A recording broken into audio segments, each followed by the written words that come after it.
Okay, good evening. Welcome to the Town of Douglas Conservation Commission meeting of June 3rd, 2024. This meeting is being recorded and broadcasted by local access programming and with remote participation available as provided on our agenda. I have to ask if there's anyone recording the meeting tonight. There's not. Thank you very much. I hereby call the meeting to order at 7 o'clock. Members in attendance, roll call, please. Jim Foran. Mike Greco. Josiah Birch. And Mark Mungem. Joe Fitzpatrick is absent from this meeting and has been excused. Okay, so to start off the meeting, we have an agenda. Attendance was just taken. Nomination for Master Plan Committee. What's up with that? Yes, sir, Mr. Chairman. So the commission's nominee was Katie Grace, and she has resigned from the commission. So we're looking for a designee from the commission to serve on the Master Plan Committee. It meets once a month at this point on Wednesdays, third Wednesday of every month, if anyone's interested. I see Jim, I see Mike shaking their head, no. That leaves Joe. I don't have the extra time right now. And we don't have a nomination then. That's all right, we'll carry it on to the next agenda. All right, thank you. We'll go to next. Josiah Birch, full member. Do you want to become a full voting member of the Yeah, Conservation? yes, I do, yeah. All right, Yes. cool. So, All right. was there a vote? Can I have can someone nominate Josiah Birch to be a full member? Sure, I'll nominate Josiah Birch to become a full member. Is there a second? Second. With a nomination and second for Josiah Birch as full member, could I have a vote, please? Jim Foran, aye. This is what? We're going to vote. Voting to make Joe Birch voting member. Affirmative. Yes. Mike Greco, aye? Yep. You can't vote. I can't vote for myself. Mark Mungem, aye. Why can't it? Oh, he can. He can? Absolutely Okay. can. It's unanimous. So, All Well, right. thank you. Next on the agenda was someone put on here to change the meeting time to 6:30 PM. yeah, we're curious if the commission would like to start our meetings a little earlier to try to get out of here a little sooner instead of running late. I find is that half hour is huge. That's all I'm saying. Yeah, I'll second that. Yes. Anyone wants to- You're available at 6:30? Yeah. Are you, Jim? Yeah. Yes. Are you? Some days I will be and some days I won't be, I have to say. I mean, it can be a struggle for me to get here at 7, as you can tell by tonight.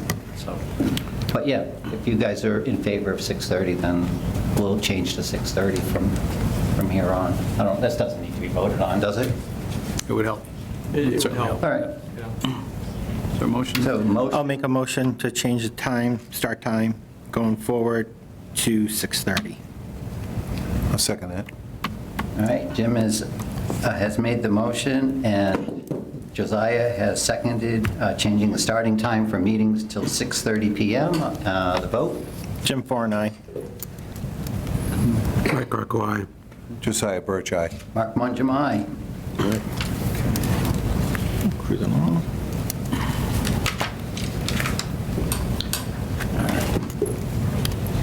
So you suggested that we go out of order and go to old business and address the continuances for some of these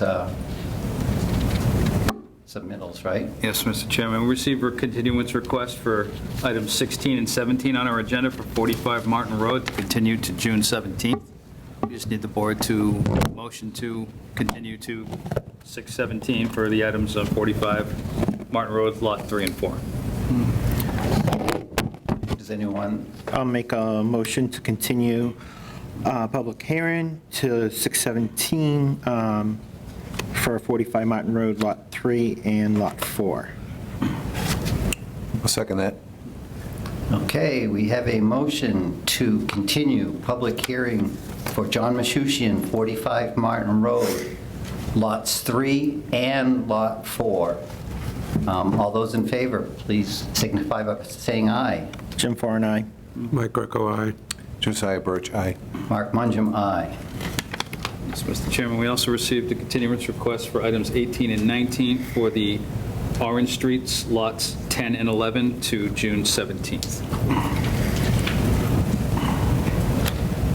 I'll make a motion to continue to June 17th for Orange Streets lots 10 and 11.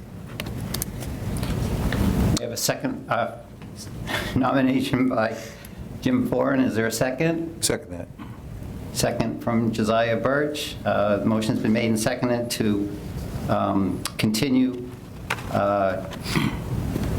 public hearing for Christopher Betancourt, Orange Street, lot number 10, and Christopher Betancourt, Orange Street, lot number 11, to June 17th at 7 o'clock. All those in favor? 6:30. 6:30. Till 6:30. Jim Farr, aye. Mike Greco, aye. Josiah Birch, aye. Mark Mungem, aye. All right. We will go back to signing mail orders to be signed for Parker Court. This was an RDA that came before us at our last meeting. We just want to send it around and sign it. Because that was, negative RDA was approved. Yes.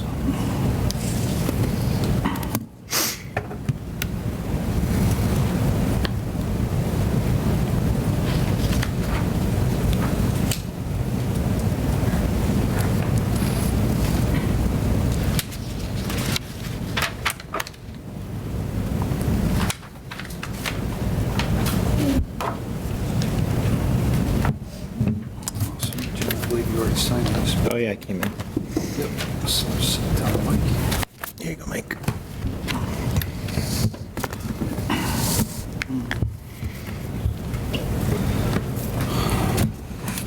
I would like to push the meeting minutes back to the end of the meeting with you guys' approval. Is that all right? Good luck. Sure, make a motion to push the meeting minutes to the end. Second. Second. All right, motion's been made and seconded to move the meeting minutes to the end of the agenda. A vote? Jim Farr, aye. Mike Greco, aye. Josiah Birch, aye. Mark Mungem, aye. Item 3, request for certificate of compliance, DEP number 143-0351, Paul Brule, Kearney Road, map 284, lot 153. Is there anybody representing or here to talk to us about this project? They could please come forward. Good evening, I'm Paul Bruley, I'm here with my wife Gail. I'll pull up a chair. Get the chair up here. Where's a good place? Right over there. Oh, thank you.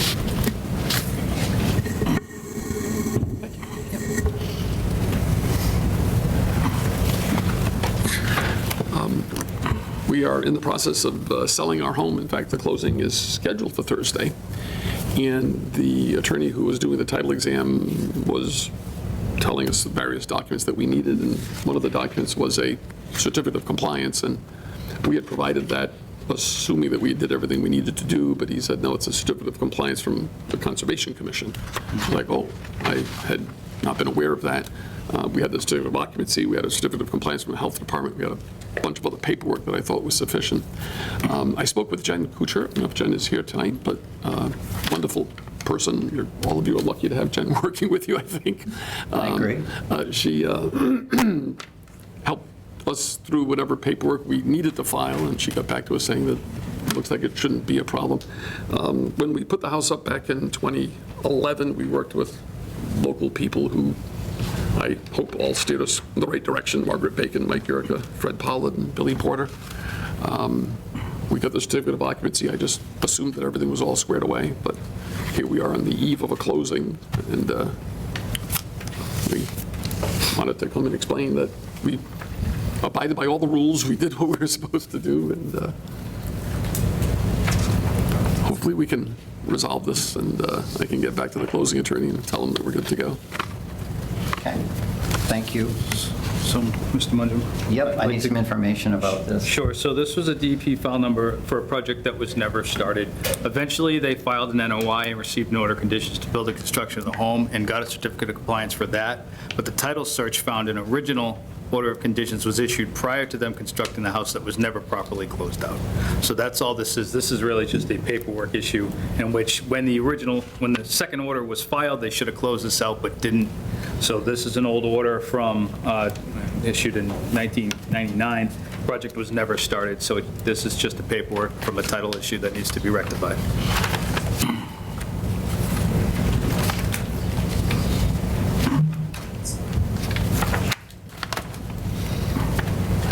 I have stuff here from 2006 as well.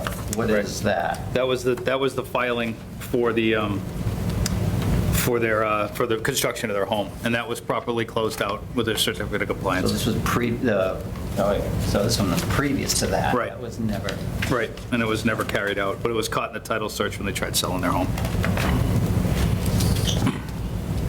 so the procedure I think we've taken in the past, is it we provide them, we Yeah, so, close it out?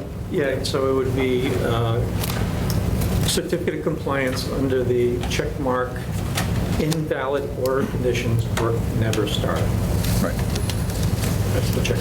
So it'd be invalid order of conditions.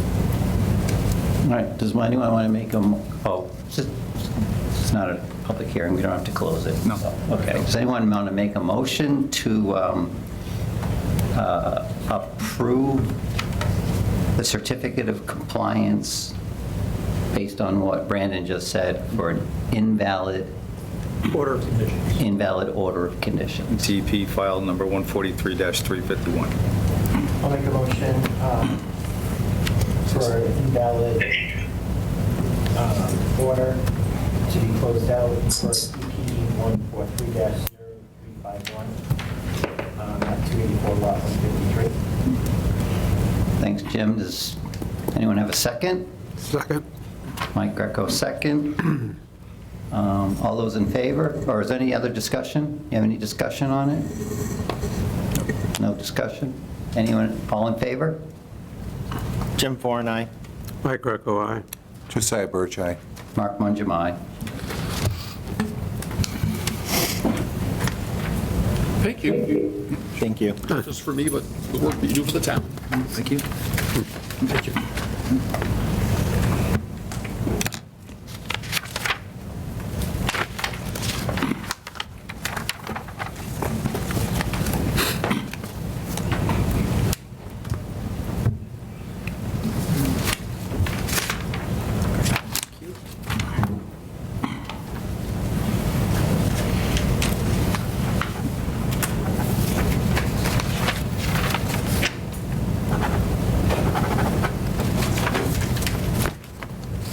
Is that the RDA?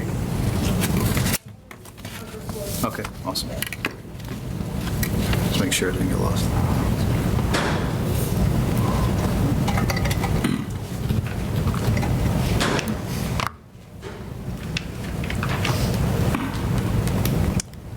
Okay. Ready when you are. All right, next up on the agenda, item 4 is 4 Birch Street enforcement order. Any update on that order? Come on.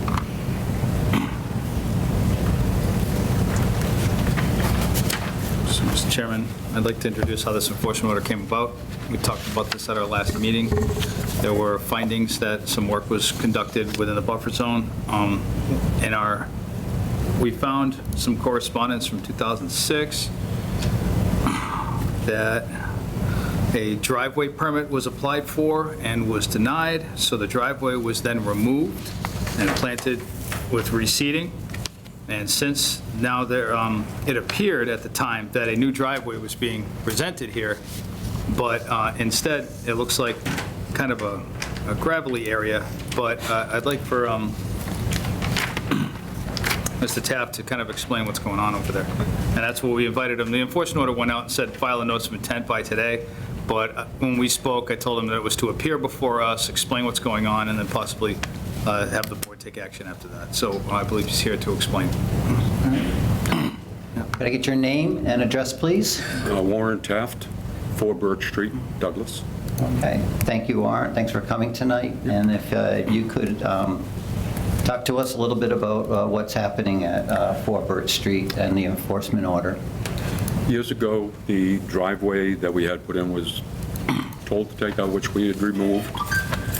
And since we live on the hill going down to the lake, which we have the frontage, the people that were going from my house down to the lake were falling down because of the rutty area all the way down. So I decided in the area where there was a driveway, we're going to put in a set of stairs right down to we should be just over the 100 feet buffer zone. I measured it out with my tape, but anyway, the last stair is right there. Before we got it completed, there was a bad rainstorm, and it took down the gravel that we had putting for our base down and went across into the lake, which it did. Since then, we have built the stairs.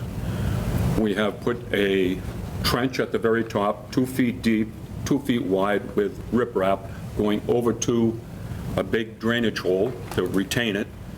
And then we put the stairs in, and down at the bottom across, there is also a trench we put in with riprap, so it slows it down. And then we ordered 3-inch crushed bluestone all the way from the top down to the last stair. And since that, I've recorded every rainstorm we've had and how much rain we've had, and there has not been any washout across the road since we've done all that. And I'm just looking to see if, that's going to be good enough. If there's something else we have to do or should do, we will do it. Okay, thanks. You had some pictures, Matt, of the, There, yeah, I'm up there. pardon? They're up there. All right. So in the process of constructing the stairs, it appears that, as you said, there was some significant erosion occurring. Correct. And there wasn't any erosion controls in place. At that time, no, there to wasn't. stop that from happening. So that's what the enforcement order is Right. about. Plus, from what we've observed, there was work done across the street along the water's bank to create a pad or a landing area or something like that. So just so you understand what the enforcement order Yes. is about. Since those pictures were taken, there's the erosion part. We just tried to put some sand there so it wouldn't keep going down in the lake. But since that has happened, that's all been taken care of. And again, there's just a little mound near the road, and there's been no water washed down since. I got pictures of every storm and all the runnage of the water coming down. And it's been going just on my side of the road and going down to the culvert in front of the Petrillo residence. And it's been going in there properly and not going across the street whatsoever. Okay. As the Conservation Commission, we have jurisdiction over, as you know, any work within 100 feet. So even though you're making repairs, those repairs are still under our jurisdiction. Right. So we have the ability to want to know what it is exactly you're doing. So Yes, sir. there should have been a filing made to, for us to be able to review whatever work is taking place in that area, whether it was the original work or repair work based upon the work that you did that Yes, sir. then eroded. So that's my feeling on the matter. Brandon, do you have any comments as to I how we agree want with to you, Mark. proceed? Definitely, I'm muted. I don't need it. Definitely work within 100 feet of the wetland resource area, which was not authorized. There's a lot of bluestone here, so Not only that, but the material from further up in the hill that's more than 100 feet away washed down to the area within 100 feet. So I would recommend that, right now, there is a requirement for a cease and desist and a restoration plan. So that's the current order. Right. And you can follow through with that. And then, it depends on what you want to do from there. Do you, you're going to require filing like an RDA or an NOI? So that would be the next step. So that's your call. I think We that also one of have the enforcement order, which we can require a restoration plan with that, correct? Right, that's what is the current order is right now, is the restoration, to bring it back to the former condition. And then if you want to, if you would like to entertain an application after that, either in the form of an RDA or an NOI, you have that prerogative. Yeah. Okay. Through the chair. Yes. If a restoration plan was to be asked for, would that include like removing the stairs and everything like that? I mean, I don't, The restoration plan can be tailored. yeah, okay. Yeah, absolutely can be tailored. Yeah, I mean, he says that's outside the 100-foot buffer. I don't know that. Maybe it's part of it's inside or not. I think we would want to have a delineation of the bank and of any wetland material to verify that that's outside of the 100-foot buffer. I don't know, it's a pretty distinct break at the lake, and one could easily take a rangefinder and take a shot, as opposed to having to hire a land surveyor and spend a couple $1,000s on a plan Yeah. for that. However, if the commission requires a restoration plan that's, on a site plan, that might still require a surveyor. And if you require an RDA or an NOI afterwards, that might still require a surveyor anyway. So it all depends on what direction the commission would like to take this. So, in my opinion, Mr. Chairman, I mean, given the work that's done to the bank already, I would imagine that removing this material might create an adverse situation where you're almost making the situation worse than it currently is in its current state. Now, it stinks that Mr. Taft kind of did this work without our authorization. However, I would assume that removing that material and returning it to its original state might cause a bigger problem than what's there now. It's just my opinion.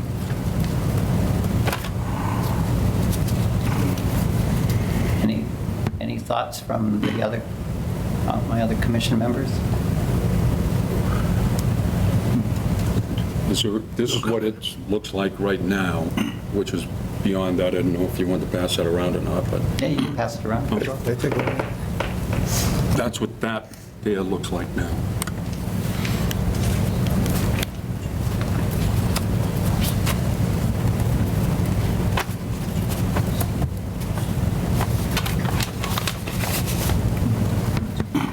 Looks a lot better. Well, I mean, I'm inclined to want a restoration plan that identifies what work will be done to stabilize the area across the street between the steps, the bottom of the steps, and the road, and also shows what work was done in the construction of the stairs to, help the situation or to reduce the runoff coming down that area. So, you said you put stone in a trench along the steps and you created a detention basin. I would like to see that shown on a plan, and that plan also identify, what is to occur on the slope and on the bank across the street. And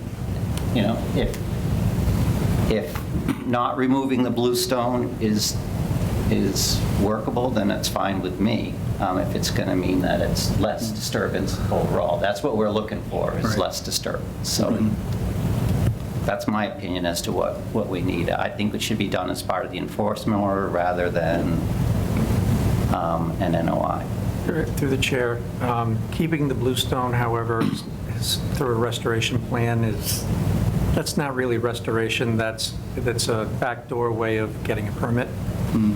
So I think there should at least be an RDA for it, if that's where you're going to go. I mean, restoration would be at least a stabilization plan, followed by, say, an RDA, to be able to keep the new material, because it's fill material is what it is. It is, correct. So a restoration plan is usually done where you take all excess materials out, then you file an NOI or an RDA, then the commission lets you put it back. So in this case, I recommend the restoration plan being some kind of a site plan, I'm guessing by a surveyor, something that's to scale and accurate, showing how, what areas have been worked on, how it's going to be stabilized, and then from there, if the commission is satisfied, then go ahead with an application to be able to keep it permanent. I agree, 100%.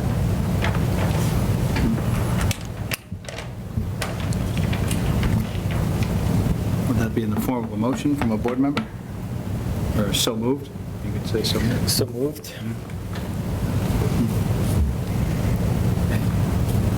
Is there a second? You waiting for a second? Yes. Second? Well, if you agree.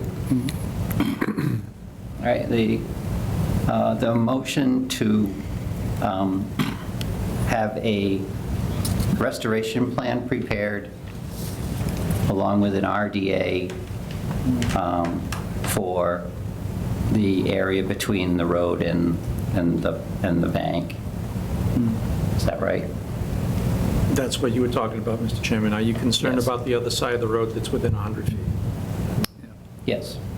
Okay, then I would add that to it. Okay. The other side of the road is within 100 feet? It is, yeah. Yeah, that's the area that I would want a restoration plan prepared for, is the other side of the road and the steps area. And an RDA for the... And an RDA for the side of the road that the pond is on. All right, so you can allow them to keep the Bank steps? I am allowing them to keep the steps if they're more than 100 feet from the, which they appear to be at more than 100 feet from Okay, the... then maybe we jumped the gun on the motion a little bit. We need to refine this. So the motion will be to, on the opposite side of the road, on the house side of the road, restoration plan, which is mostly a stabilization plan. Correct. Allow to keep the stairs. On the pond side of the road, restoration plan being a stabilization plan followed by an RDA to keep what he has.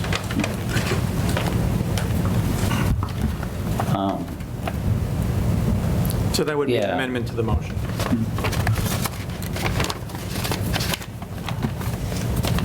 I don't know, I'm just thinking about it a little bit, because then the steps lead to nowhere.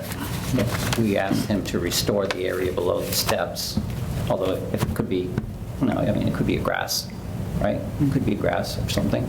Yeah, it was grass before. I mean, It was. It was a driveway, and then the driveway was removed per the order of the Conservation Commission, Yes. but eventually grew in with grass. Right, when the driveway came out, we left it just the way it was before the driveway went in. And of course, that just created more runoff coming down. And Yeah. then we wanted to put something so we could walk down and put the stairs in. This is how it looked in July of last year. Right, and I think we could get it looking better than that, or at least that. Do you feel the need to bring the stairs all the way down? No, Just to right there? That's good. because that's the limit. Yeah, I mean, if you're going to file an RDA for the other side of the road, you could include, depending on your budget, I don't know what your budget is, but if you want to include the stairs and just have it go all the way down on the bottom, that might be something the commission entertains. I didn't want the expense on even just that. I figured just leave that alone. Fair enough. Okay, so restore all this, so basically get all the bluestone out. All right.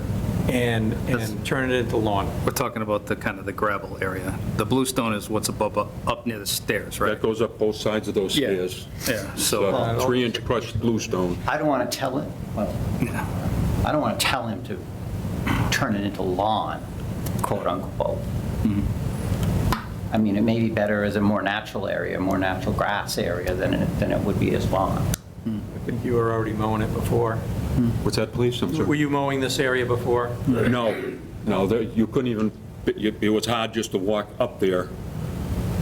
Because after the driveway came out, and I was in, there was a retention, on the other side, a big retention with riprap in there. And it's still there, and that's why at the very top along the driveway, a trench was dug along way up there at the top by the rail, and it went into that retention. And that's why, after that, we were still getting some runoff, and that's why we put the 3 to 5 inch crushed bluestone to slow and stop that down. And then down near the bottom, we ran another one across under the stair, going to the low side, and that, basically, there hasn't been any since, and I got all the rain recorded, 1.5-inch storm, a 1-inch storm, a 0.75 storm, and I went down during the storm, taking pictures of the water running down, right down the roadway, northwest Maine, and nothing was coming down the hill. This is a picture from last week.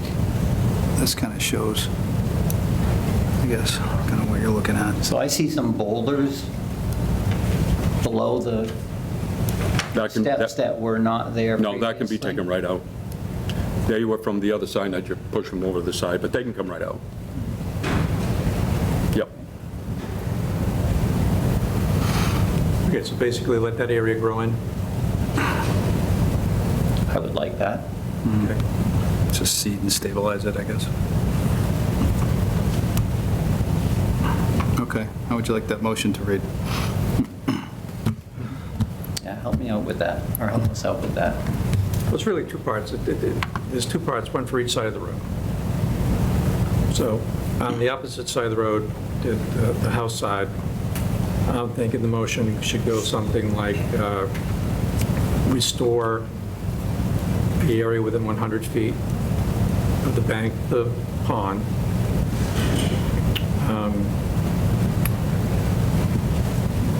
So that it's stable with vegetation. On the pond side of the road, stabilize all slopes, to be followed by a request for determination of applicability, RDA, to permanently keep the gravel.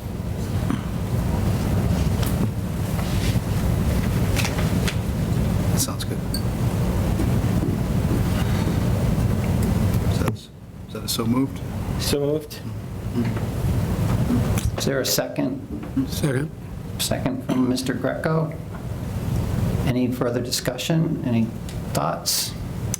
How about, just to be sure, rescind that first motion? There were two motions that were made. You made that Right. first motion, Jim. So I'll rescind the first motion I made. Okay. Jim has made a motion to rescind the first motion. Is there a second on that? Yeah, I'll second that. Okay, the motion has, it's been made and seconded to rescind the first motion. All those in favor of rescinding the first motion? Jim Foran, aye. Mike Greco, aye.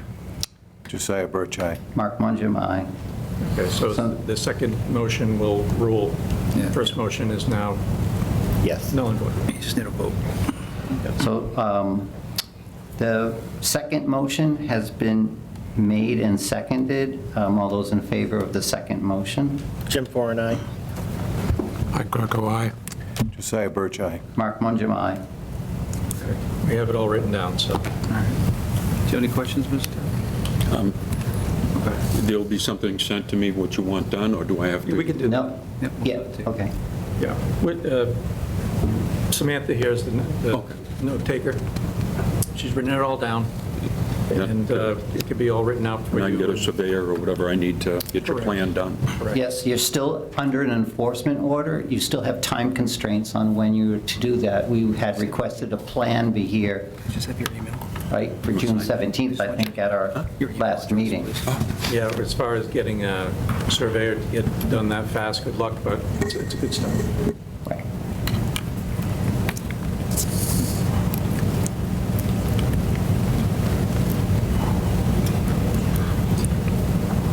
Oh, I need your email address. I know your email address. Oh, I'm sorry.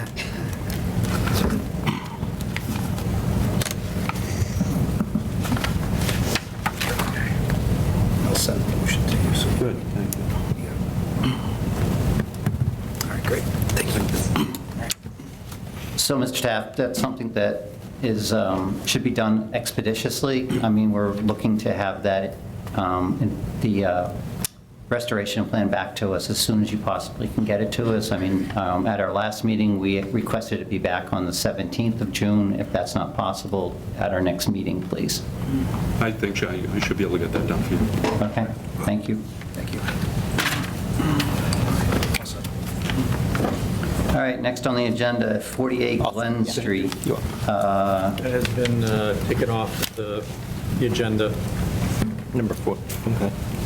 Requested by the applicant to remove from the agenda. Yep.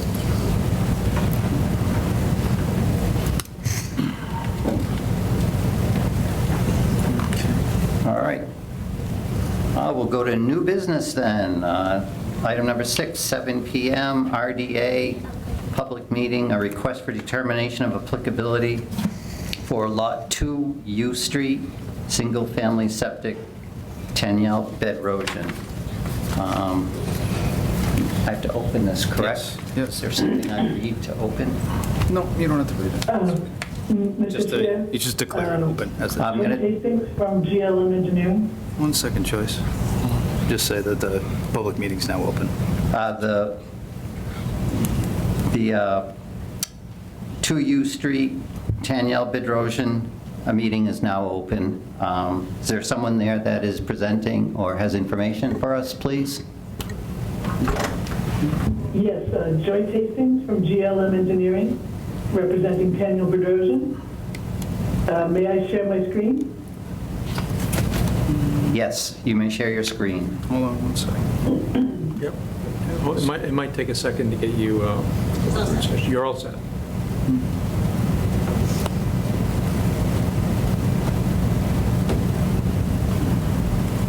I've got a locus map here that shows where Lot 2 is.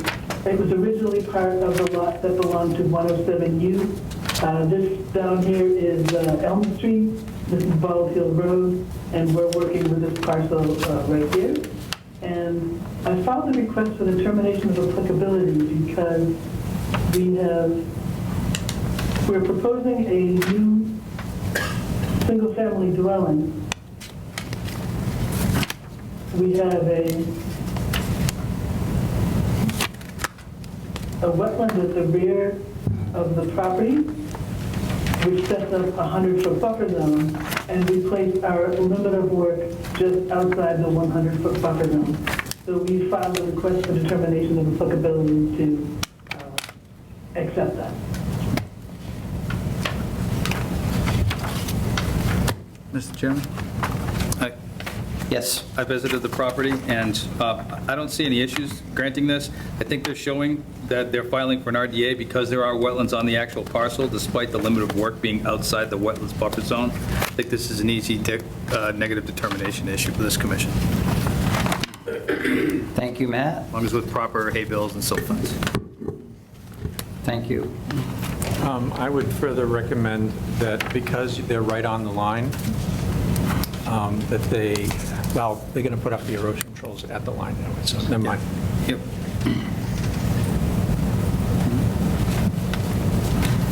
The limit of work will be staked in the field prior to the installation of the erosion control barrier so that we can ensure that it's outside the 100-foot buffer. Can the limit of work line be 5 feet beyond the 100-foot buffer line? Just to be sure that we're outside that 100-foot buffer?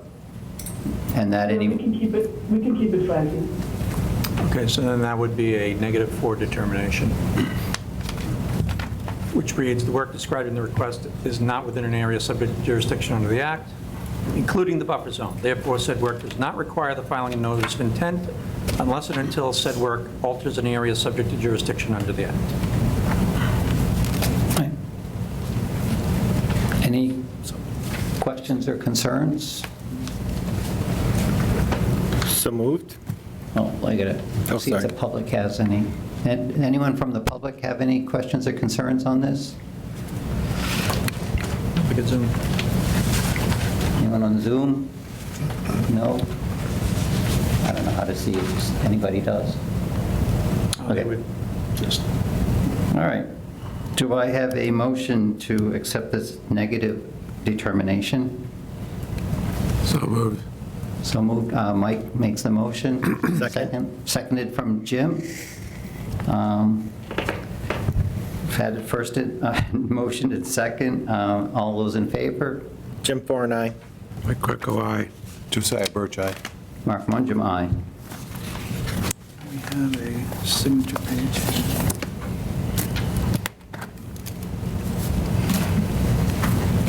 Thank you very much. Thank you.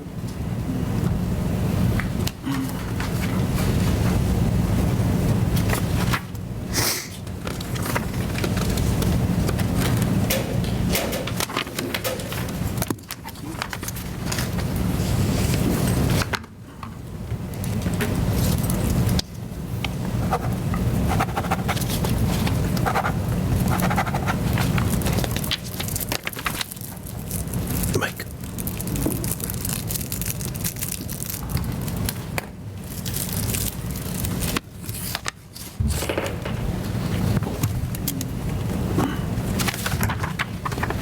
All right, at this time, I would like to open the 7 o'clock public meeting for 218 Northwest Main Street, tree removal.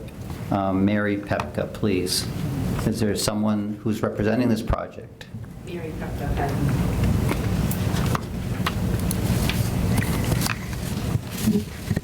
Okay, if you could just state your name and address again, Mary please. Pepka, 218 Northwest Main Street. All right, thank you very much. And what is it you're proposing, please? To remove 20 trees. There were 71 trees within 100 feet. 20 of them are overgrown at the end of their life, dropping limbs. I had an arborist come in and write a 4-page report. They are posing a risk to person and property. Some of them, if they fall in the water, they will rip out, the roots will rip out the bank. And I plan on replacing them.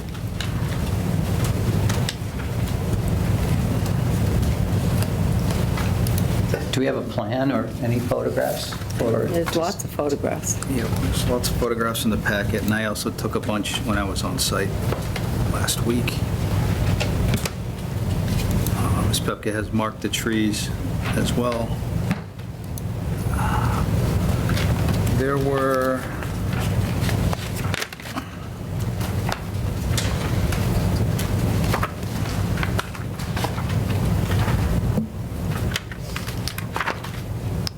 There were 18 trees identified by the arborist as, that are dying trees, and 2 more that we identified out in the field that are probably outside of this commission's jurisdiction or on a budding property. Ms. Pepka's going to have to work with her neighbor to figure out. But the ones that are kind of right on the water bank, that are leaning towards the water, I'm sorry, those are back at the beginning. I'll go through those. I would almost recommend keeping those only in a sense that they provide an ecosystem for the water, bugs falling off the trees and providing shade to the water. And if they're going to fall, they're going to fall into the water anyway. I think if they fall into the water, they're going to rip, the root's going to rip out the bank. Yeah. Whereas if we cut them and leave the roots and the stump, it won't damage the bank at all. So I mean, I'm trying to understand, I'm not seeing like a plan that shows where these trees are in relation to the water. But it sounds like the proposal is to remove trees that are directly adjacent to the water, so within 20 feet of the water, is that correct? Yes. There's a plan in here that kind of speckles them out, but it doesn't accurately show where they are located.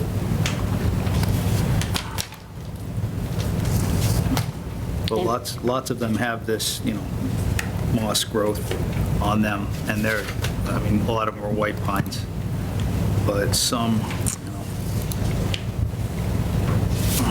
those ones are pretty rough.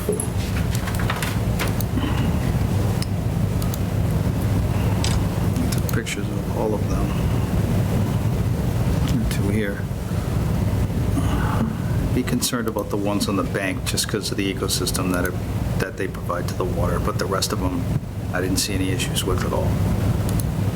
Is there any proposal to replant? Yes, I plan on replacing the trees. Is that part of this request? Yes. It's identified in this information. It's probably not. I think I put it in the newspaper that I would replace them.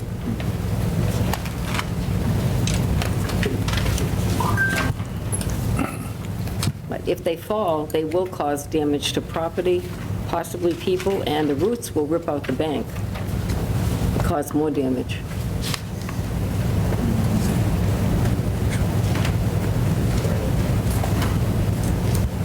You condition plantings, that's not an issue. I'm not going to rip out any of the stumps. I'm just going to grind them flat, leave all the roots. Yeah, something that we would require, most definitely.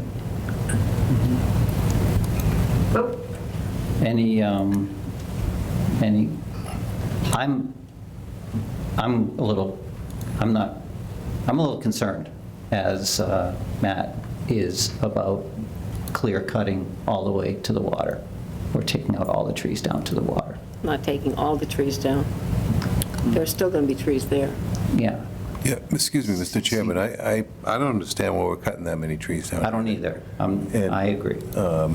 And they don't look like If you look at the anybody would be pictures hurt by that. that I you have know? showing the trees over the house, and put those pictures up, they are causing, limbs are already falling, already causing damage, and if they fall, they will take out my house. If you could show the pictures of the house Yeah, with the trees over the house, Sure, I'll get to those. I don't see where your house is. I know, that's the problem. You can't see where the trees are over the house. Let me go through these. Yeah, I can probably find a few pictures. There were some in the booklet, though, Yeah, there are some here. a great many of them.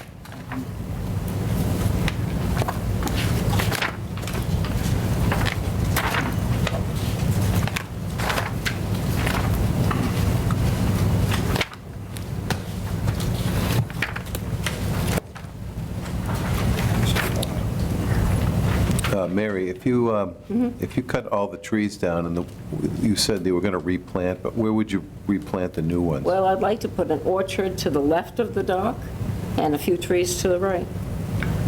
Like Okay. apple trees, pear trees, peach trees. Hardwood so they trees, would be not- still- Not pine. You can't plant a tree where the root is. You can't even dig a hole. Right, yeah. So the roots would keep the bank where it's at. If the tree falls, the bank is going to be gone. Trying to find pictures. Is this something that we should, anybody interested in taking a look at and seeing which They've been trees are there already. marked? Brandon's been there, Yep. he's been there. I've also been there. I've got people willing to cut the trees tomorrow. I'm waiting for determination on this. Whatever you allow me to do. There were pictures in there. There should have been pictures in there with the house. Yep. Brandon, any thoughts, if you've seen it? I have some of my own pictures that I can show you. I mean, if every yard at Douglas has trees in it practically, so they're all can fall, all can hurt, and, are somewhat of a safety issue. So I don't want to, These trees are at the end of their life. They're already dropping branches all over my yard. They've been doing it for years. They're dropping them yeah, onto the dock. so if they've been doing it for deck. years, Well, okay. thank you.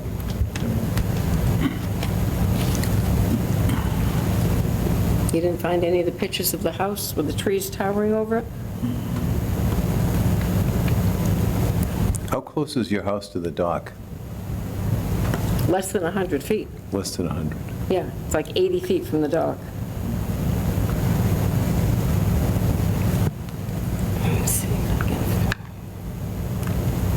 What would you be proposing to do with the ground where you remove the trees? I know you said you would grind the stumps, but what would you be proposing to do for the bare ground once that tree is gone? Well, where you could dig a hole, I would plant a tree. I don't know what else there would be to do. All right. I guess I'm asking because I'm Yeah. wondering if you're proposing to make it lawn down to the I water's can edge. if you like. There's already a I'm lawn not. there. I can No, show I you don't this want part. that. Okay, well, there's already a lawn to the dock. The trees are, those are the trees that are like 75, 80 feet from my house, and they're much taller than what you see. I'm sure there are pictures in the book. Got those.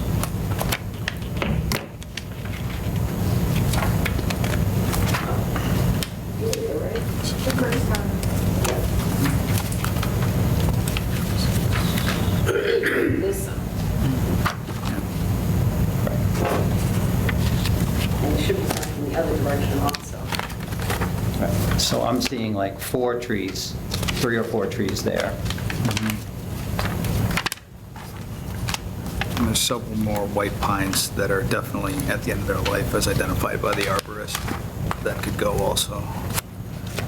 And there's some that are in fall proximity to the shed, some of them are fall proximity to neighbor's dock. Definitely liability issues there. That one right there is the one that's going to rip out the bank, I think. If that one goes in the water, it's going to rip out 6 feet of the bank and part of the dock. Right. It looks like it's partially in the water in that Yes. picture. Right. And the roots are holding the bank in. If that goes over, it's going to rip out the bank and take out part of the deck. Right. I understand.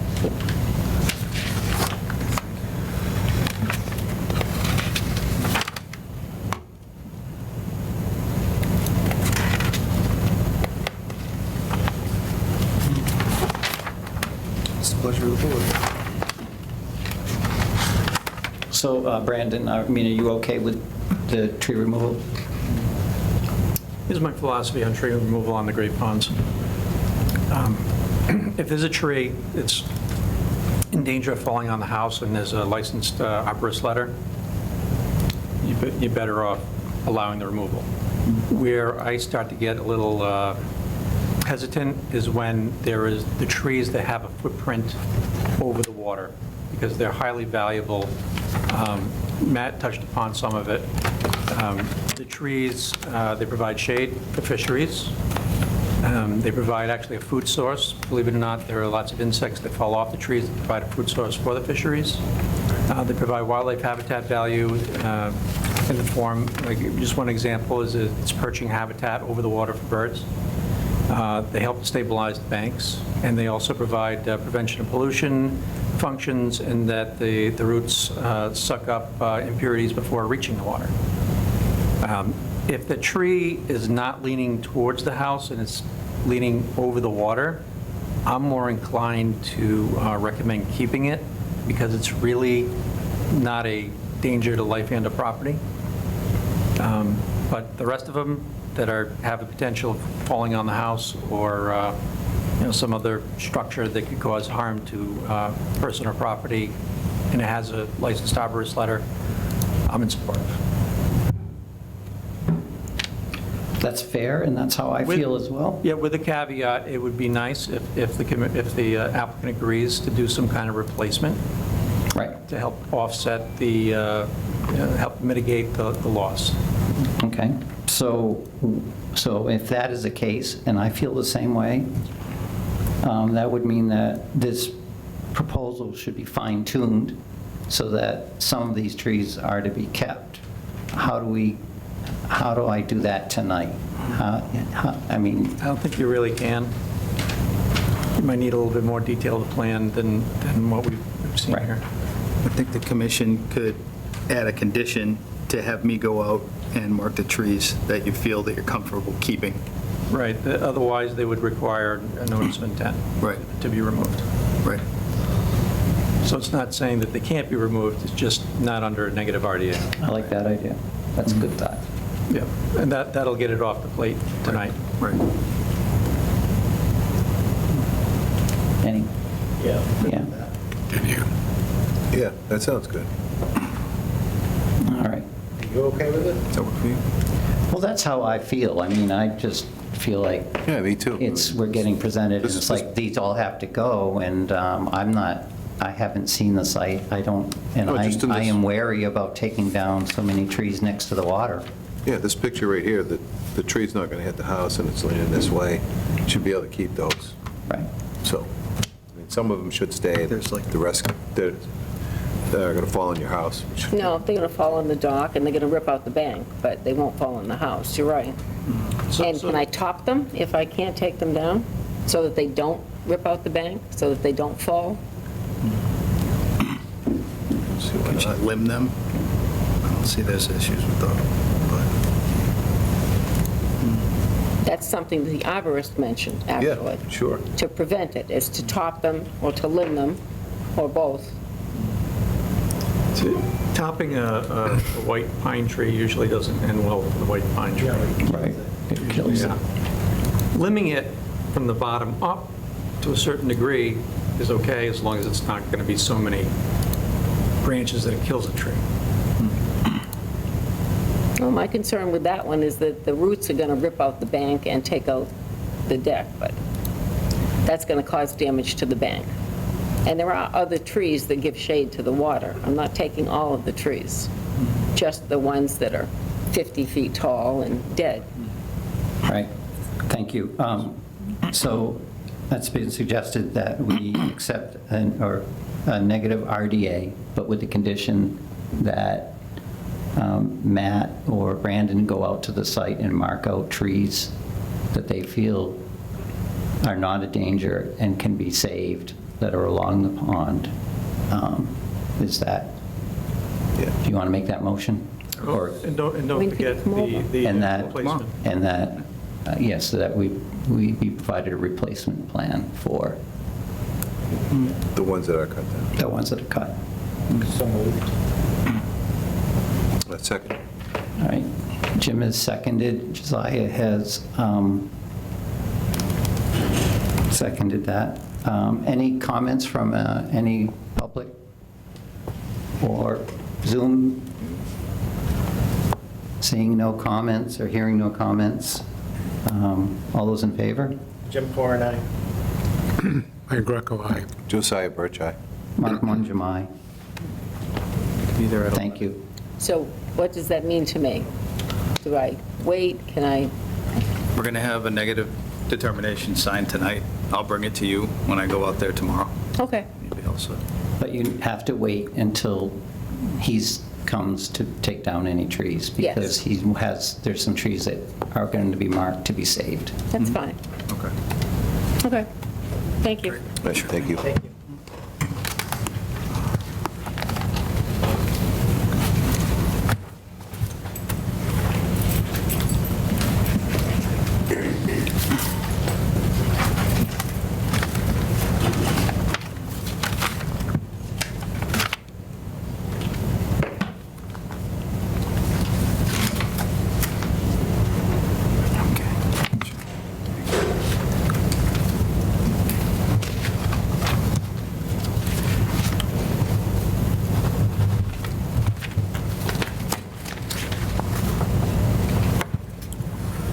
All right, I'd like to now open the 7 o'clock public meeting for an RDA for 428 Northeast Main Street, leveling for pool for Megan Benina. Please, is someone here Yes.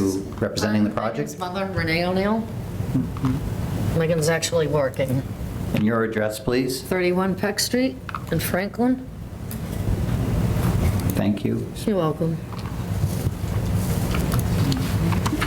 Could you tell us what is being proposed, please? All I know is that I was told to come here because of conservation questions. My daughter's trying to put up a pool in her yard. It's not a big pool. It's one that you can take down. And I'm just trying to think of what she's been telling me. So is it an above-ground pool? Above ground, yeah. I bought them that for the kids for Christmas and for her. And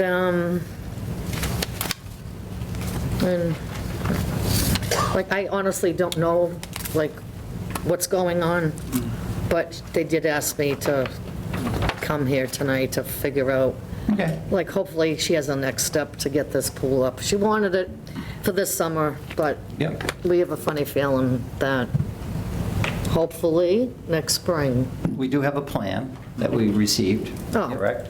Yep. Yeah, And she it should. shows the location of the pool. It doesn't give what the setbacks are on here, or does it? I know I don't see any setbacks. Yeah, this, I think it's because they go off the page. So the resource area here is Bull Run Brook, which is a perennial stream with a 200-foot riverfront area, so the entire site was within the riverfront area. And what Is she it within plans on. 100 or? And what she Probably within planned. 100. It is within Sorry. 100. However, this would be considered redevelopment, and it's in the area, it's in a pre-existing lawn area. Well, I see a shed, too. Yes, To she be plans relocated. to relocate it. Because her yard is huge, if you like look from the other end. You know, like looking way down. And then like above that shed, her next door neighbor has a pool. right. It was probably grandfathered in with the home. But I didn't think, like, buying a above-ground pool at Walmart would cause all this frustration for me, her mother. Way to go, Mom. Yeah, way to go. I bought the floats and everything. You're all ready. You want this thing up. Well, she just got divorced, she's got 3 kids, she works 2 jobs, and I was hoping that would cheer them up. So, Mr. Chairman, Yep. I did get a chance to visit the site. I did observe the neighbor's pool, which is up above on a wall. It is across the street, it's even closer to the perennial stream that is across the way. I don't know how that was permitted, if it was at all. There was a hose kind of hanging off that pool, kind of draining it into the street. Well, that's its own problem. But this, I would just recommend that they set up some sort of erosion control measure on the edge of the land, just in case when they do the leveling of the property, that they set up some sort of hay bale and silt fence kind of along the side. I am so of Bull Run sorry. Brook. I thought my phone was off. That's my cats, I apologize. You got a real kitten in? Noisy. Oh, my, cat. I apologize, I am like so embarrassed. No, that's embarrassing. One other thing that they need and they have applied for is a variance from the ZBA, because this is a corner lot, it has 2 front yard setbacks. So they also need relief for the 50-yard setback for this pool. Are they hungry? 50 feet, They sorry. probably are. But I'd say they have a pretty good case for the hardship for the corner lot provision. I think ZBA. So is that the shed? there? Yep, that's the shed that's to be removed to the left there. Yep. Yep. That shed right there. And the pool would go in this area. Yeah, and like, she mentioned something about like, if she had to take down that fence, the fence would be put back up. The fence, yeah, would have to be. Yeah, it would have to be, I would Yeah, think, to definitely. access, to dig out the lawn, to create the level area. Yep. On Saturday, I had them all in my pool in Franklin. It's like, go home. Yeah, Mr. Chairman, I think this project meets the standards of redevelopment in riverfront area. One of the important things is that any work that's done has to take place in pre-existing disturbed areas.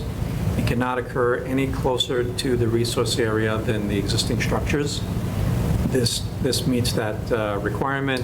I like the idea of putting up erosion control measures to prevent any sediment from going into the brook, and provided that the shed in its replacement, the condition associated with that is that it be placed no closer to the resource area than any other existing structure. What's that mean? Don't go into the woods. Keep it in the existing lawn. Okay, okay. Yeah.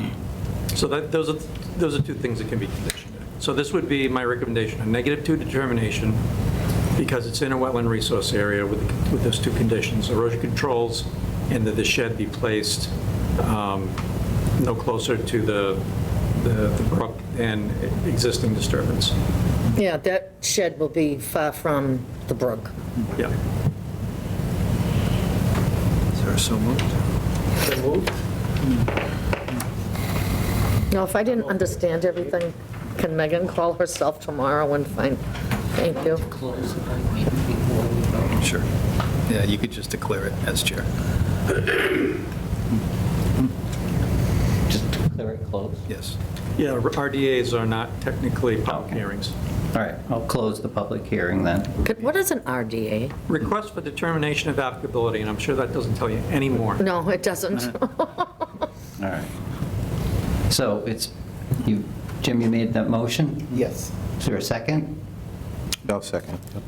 Josiah seconds the motion. Any further discussion? Have a vote? Jim Ford, aye. Mike Greco, aye. Josiah Birch, aye. Mark Mungem, aye. Thank you very much. So she's halfway there, she just needs the Yeah. ZBA to vote at the Yep. public hearing. Also, there'll be another hearing? Yes. With a For different board. Yep. Okay. Yep. Zoning She's done with Yeah, this you're one. 22 feet So from she the got line. made out okay on this one? She did. Okay. And she'll be notified about the next one. Yes. Thank you. Okay, sure. Sorry about my cell phone. I was so embarrassed. That was good. At least it wasn't the Empire Strikes Back. Thank you.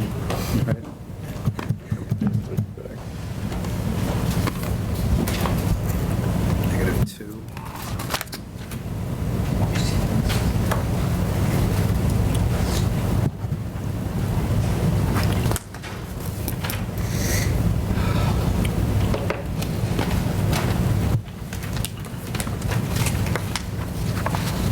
Mike.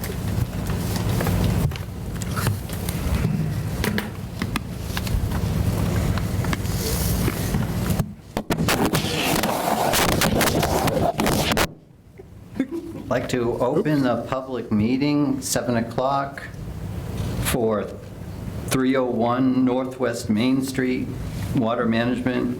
Valerie Fulginiti, please.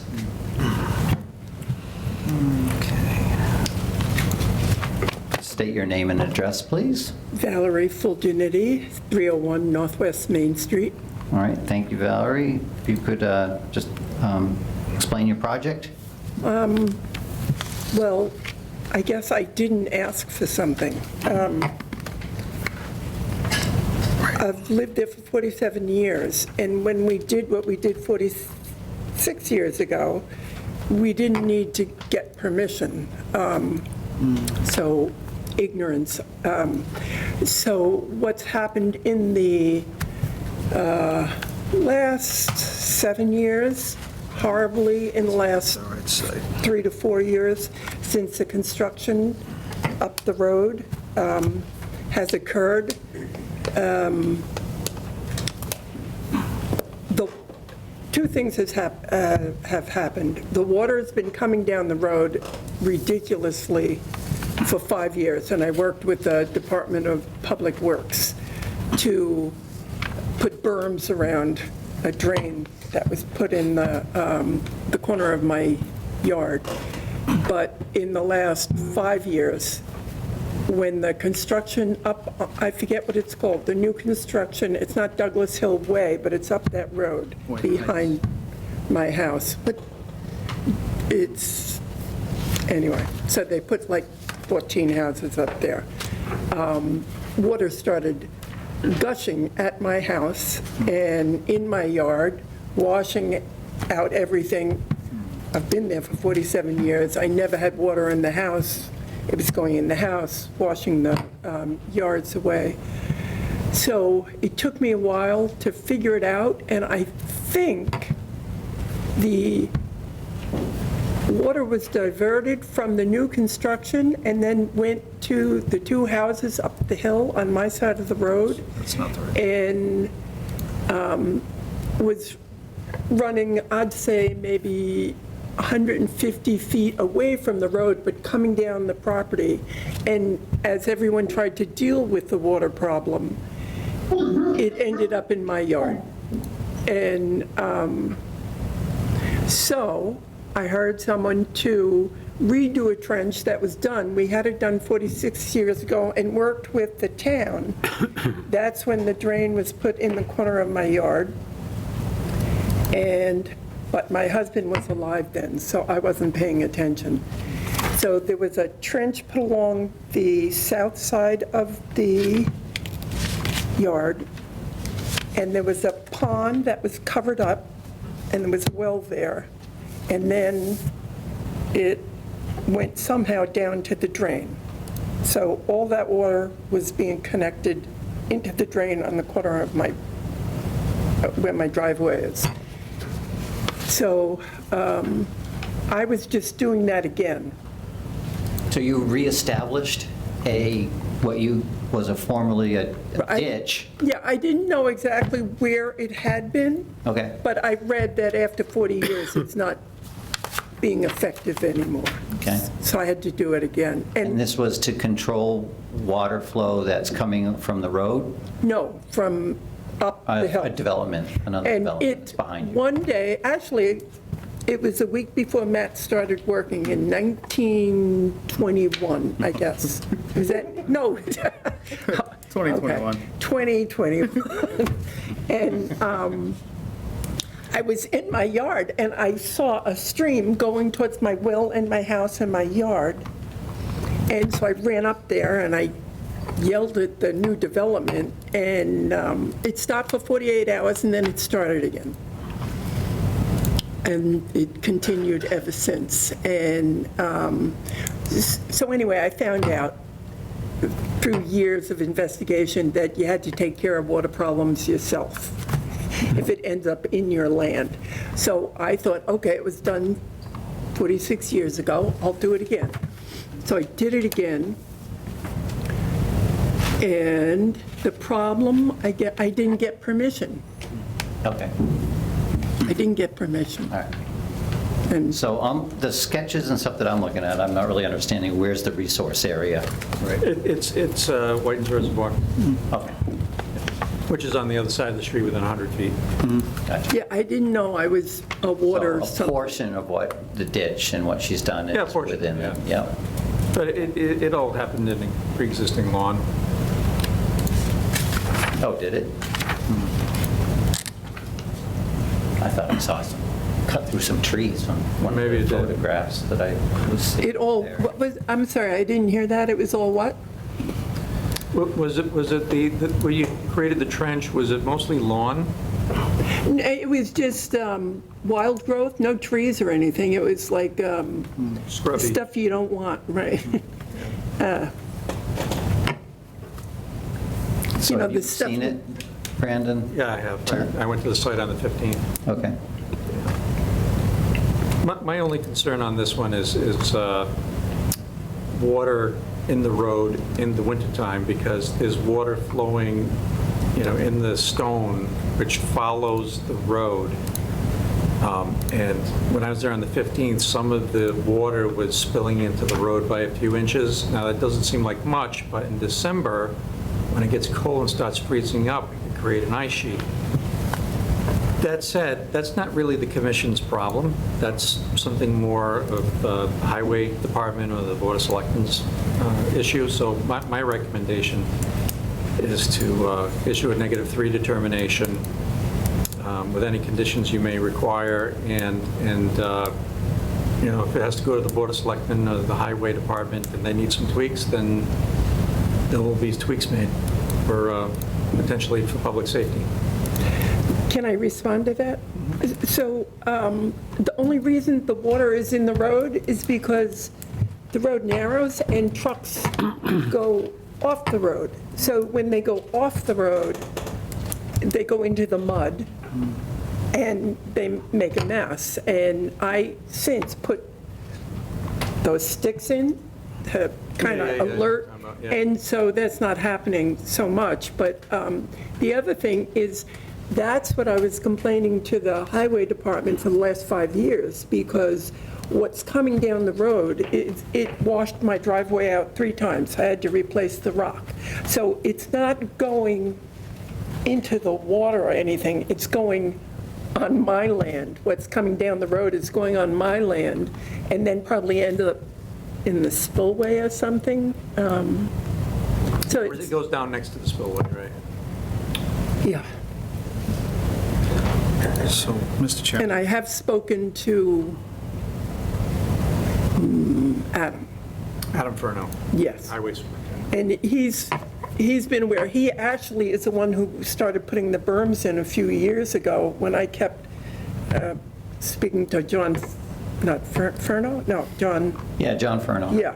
So I kept saying I needed help. So first I put a berm around the drain so it wouldn't go into my driveway. And then when that didn't work, they put a berm in my driveway, and I noticed they put them in everywhere because it was raining so much.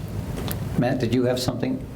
Sure. So I suppose what we're trying to do here is we have our municipal storm sewer Yeah. storm drain system bylaw, and it's our general bylaw in which the commission kind of holds jurisdiction over illicit discharge. And I believe what we asked Ms. Fulgenetti to file the RDA for, because we don't have a permit mechanism for this, right? I think that the drain and all that stuff is well outside the 100 feet. However, it's discharging into the roadway, and that's where we have the concern. So our question is, under Section 8 of our general bylaws, is this type of flow exempt? And one of the exemptions is springs or rising groundwater. And I think what she's done is she's not pulling a trench off of her downspouts or coming out of a well or anything. It's coming from rising groundwater. You know, I think it originally just flowed over her land into this swale into the front, but now she's point sourced it into a trench Right. that might flow over the street and create a public safety hazard. Right. But I think what we're trying to determine is this isn't a pollutant discharge, and I don't think this is a pollutant at all. It's very clean water. It's still trickling today, even though it was 90 degrees outside today. But I think what the commission would consider doing is determining whether or not this is exempt from the municipal storm drain bylaw, and issuing a negative determination, as Brandon said, with the condition that she appear before the Board of Selectmen for some sort of remediation, whether it's relocating the trench or putting a swale in the road to capture the water. That's something she has to work with the Select Board with. Yeah, Mr. Chairman, my issue here isn't environmental, it's public safety. Right.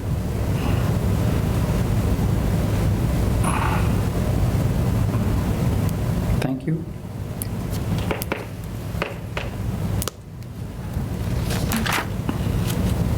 All right. Are you guys ready to move forward? Yeah. Okay. Yeah. So it's, Brandon suggested a -3 determination with a condition that Ms. Fulgenetti meet with Highway Department or Selectmen? Yeah. The Selectmen. Selectmen, meet with Selectmen to review the drainage at the road. I'll make a motion. Second. Okay? To amend the motion to find her point source to be exempt from the municipal storm drain bylaw.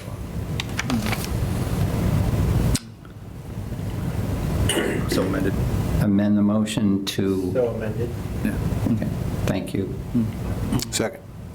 Amended and seconded to, yeah, it was amended and seconded. All those in favor? Jim Four and I. Mike Greco, aye. Josiah Birch, aye. Mark Mungem, aye.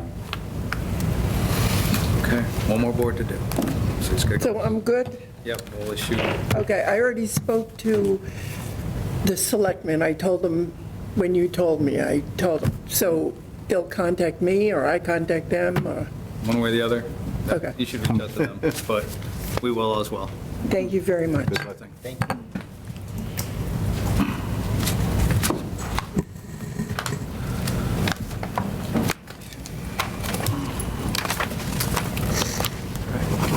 Taking some pieces off the board, that's nice. That's what you asked for at the beginning of the meeting. That's right. You ask, you shall receive. Trying to take care of Mike? you, Problem Brandon. is, whenever I ask, it's like the monkey's paw. Mike? This time, I'd like to open the public hearing for NOI DEP number 141102, notice of intent, Jack Goodison, 54 Lakeshore Drive, rebuilding of an existing retaining wall, map 110, lot 39.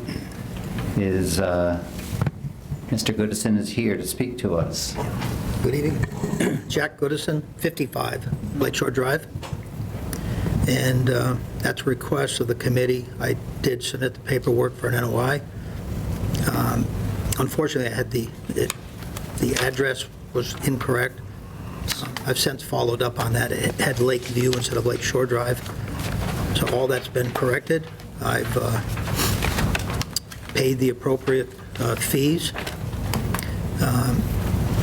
And if others in the committee aren't familiar with what happened, I have not a mortared wall, but a dry wall, stone stacked wall at the edge of my property.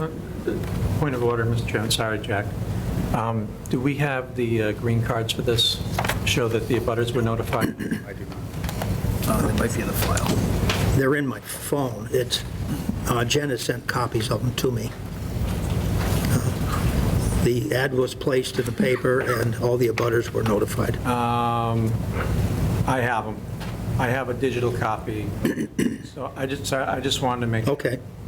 Usually folks, when they come in, they bring the physical copies. And I see that you didn't, but I see that we have the receipts here. They were scanned and sent in. Okay, just want to do that, a little bit of housekeeping, sorry. My apologies, but I hope to Right, never right. get proficient at this meeting. Please continue. Okay, so I did in fact restack a drywall. I've owned the property now for 4 years, and every winter I go out, some of the rocks have come down, I put it back up. This year it was more substantial. I tried to do it kind of a one and done. I supplemented some rocks from upland, and but again, I think it's important to note that it's a drywall, it's not a mortared wall. In the last week, I've enjoyed otters, I've got muskrats, I've got blue heron, I have an abundance of wildlife that are on my property right now. I think the restoration that I've taken in the last 4 years, with the help of the committee, when I did the remodeling of my camp, is really taking well. I have probably 30 or 40 blueberry bushes I put in, 20 or so white pine. But the subject is the drywall. I did it. I've filed the paperwork, and I guess now I hope that I can move on from that. Okay, thank you. Have you been able to visit, Brandon, to Yes, I look have, at Mr. this? Chairman, and if you look up at the screen, I have some pictures to show you. Thank you. So the area in question is really right here, where there was an old decrepit stone retaining wall, which Mr. Goodison improved with a set of stairs. So there we go, it's a little square picture of what's going on. And then you look in, so in here, in my opinion, this is all bank work, right here. And you see there's a little staircase going down for safety. So there you have it. So in my opinion, this is bank work that's, I don't know if you can call it exactly in-kind repair replacement, because there was a more formalized set of stairs, and they did bring some stone down from up top where he's doing the work, further up Lakeshore Drive. So he states, Mr. Goodison states, and my recommendation is to issue an order of conditions for this with the standard special conditions, and thank him for doing the right thing and submitting the notice of intent.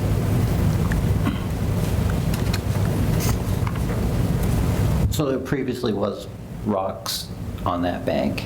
Yes. Yes, sir. Okay, thank you. All right. I don't disagree. Any thoughts? You I'm okay. Second. So moved. Yeah. We got the public. We got the Yeah. public. Can't quite go to vote yet. Good try.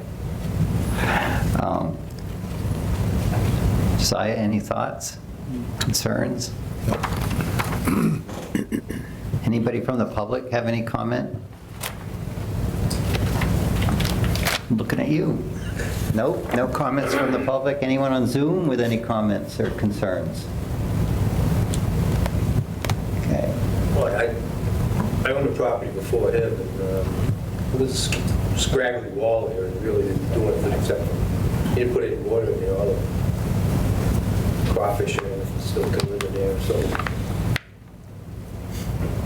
that's all I can say. Okay. Can you state your name and address for the record, Mr. Cahill? Dave Cahill, 14 Lakeshore. Thank you. Thank you. Do I have a motion to close the public hearing? So moved. Second. Motion's been made and seconded. All those in favor? Jim Farr, aye. Mike Greco, aye. Josiah Birch, aye. Mark Mungem, aye. Do you have a motion? I make a motion. Right, so the motion was issue an order of conditions with standard special conditions. Okay, the motion's been made to order a, Issue an order of conditions. issue an order of conditions with standard conditions, please. Special conditions. Standard special conditions, please. Any second? Second. Mike Greco, seconds. All those in favor? Jim Farr, aye. Mike Greco, aye. Josiah Birch, aye. Mark Mungem, aye. What's that? Thank you. Thank you, folks.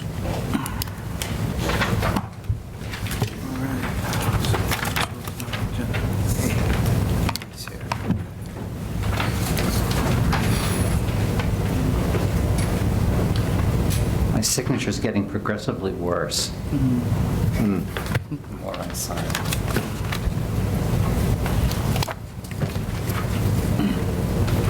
Oh, yeah.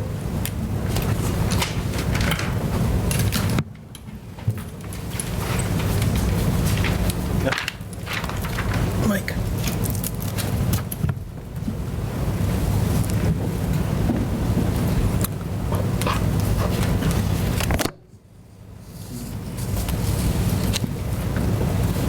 Okay, I'd like to open a public hearing, NOI DP number 143-11. Do we have a number as of yet? We do not have the, So cannot close tonight. so we cannot close tonight. For Andrew Leonard, 286 Webster Street, the commercial development of a property, map 205, lots 2 and 3. Someone here representing, Andy Leonard. an address. My address is 1 Rockwood Lane in Upton. Okay, thank you. Also with Pine Sand, as many would know. But, so tonight we also have Ed, Ed, can you pronounce your name? Are you on? Yes, hello. My name is Ed Avizenis. I'm a professional wetland scientist and certified professional soil scientist with Avizenis Environmental Services. So I thought I'd introduce the project. We know the peer review has not been done, but this is the property, as many would remember, known as 286 Webster Street. This is also right here, the Webster-Douglas town line. This was the property that the town sold, I don't know how many years ago, and there was a proposed retail development with a marijuana shop there. I think they had a coffee shop and a pizza parlor plan there. That did not work, so we've entered into an agreement with the person that owns the property. We're proposing a outdoor vehicle storage facility here. And this is the storage layout. As far as the grading plan, Matt, everybody has these plans? Yes. And the project narrative. It's a simple grading. In the back, there's like a 12-foot cut, approximately. All the drainage is surface drainage. There's a basin out front, similar, very similar to the original plan for the previous facility, and a second pond here with some gentle grading. So just trying to introduce it to the board. And if there's any questions, we'll turn them over to Ed.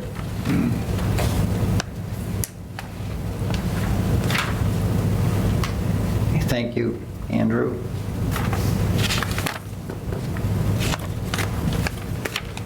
May I ask a question, Mr. Chairman? Of course. Thank you. Through you to the applicant, are these the only wetlands in the rear of the property, or is there anything closer to the front? I'll turn it over to Ed, but I don't aware of anything in the front.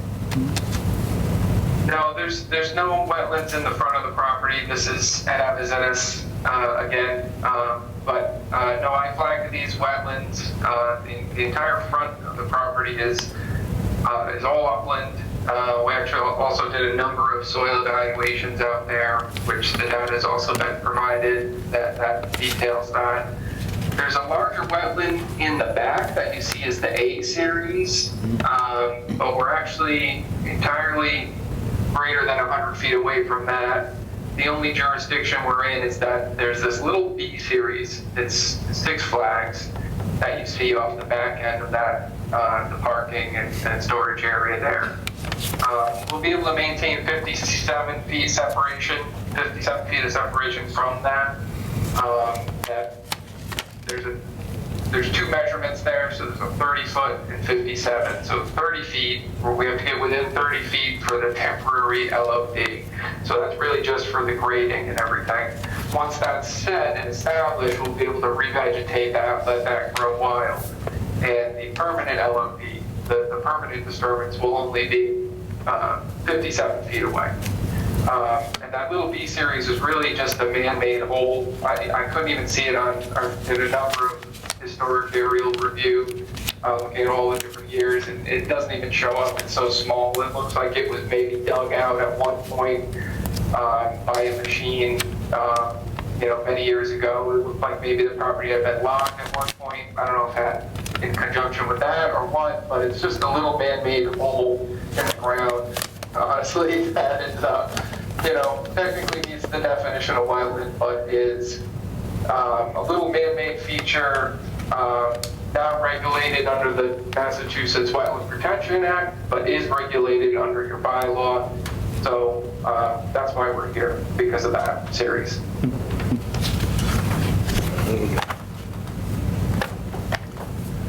And do you know that this property is not impacted by any wetlands or vernal pool buffers on adjacent properties?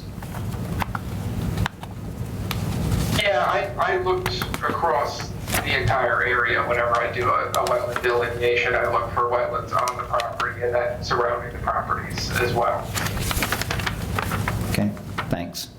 We also did just for your information, because of its physical properties, we did do a vernal pool survey on the B series and the A series, the report which is included with you with the package, but didn't have any indications of any vernal pool habitat. It looks like the water table drops out probably much too quick to support any viable vernal pool habitat.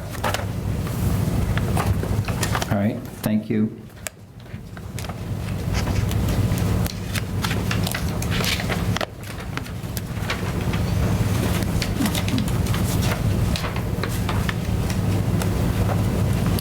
Mr. Chairman, the sheet that I recommend looking at is sheet 5 of 7, which is the drainage plan. This is it, right here.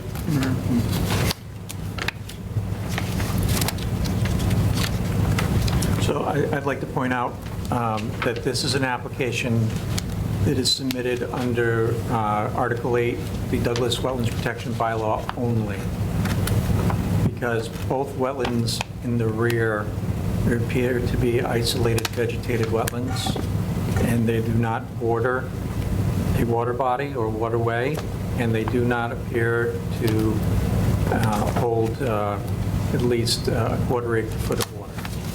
So this is completely being done under Article 8. Wetlands Protection Act is out of it. So that's point number one.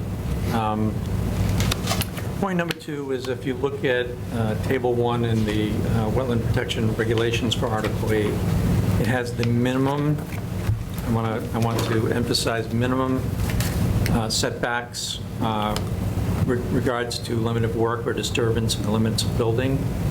I would classify this as a commercial venture, which means the limit of work has to be at least 50 feet away from the nearest wetland, and the applicant has,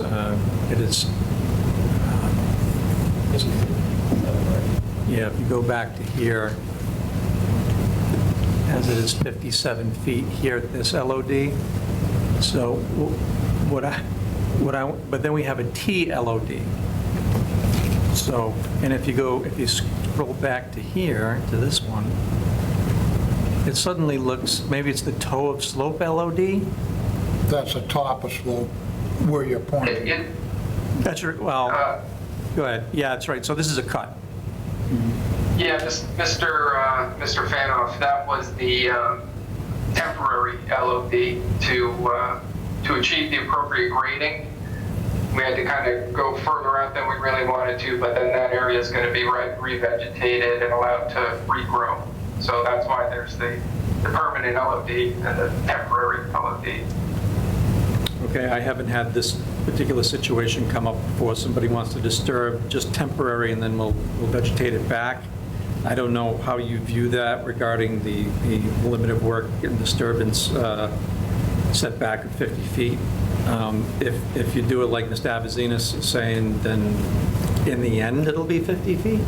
But I leave that to you for interpretation and how comfortable you are with that. I mean, it's 50 feet, but it's very changed. I mean, it would require removing trees, regrading, and then reestablishing vegetation I on would it. say it would, yes, that's what would have to be done. So what is your level of comfort? And I agree, this B series isolated wetland is, let me show you a picture. Let me see here.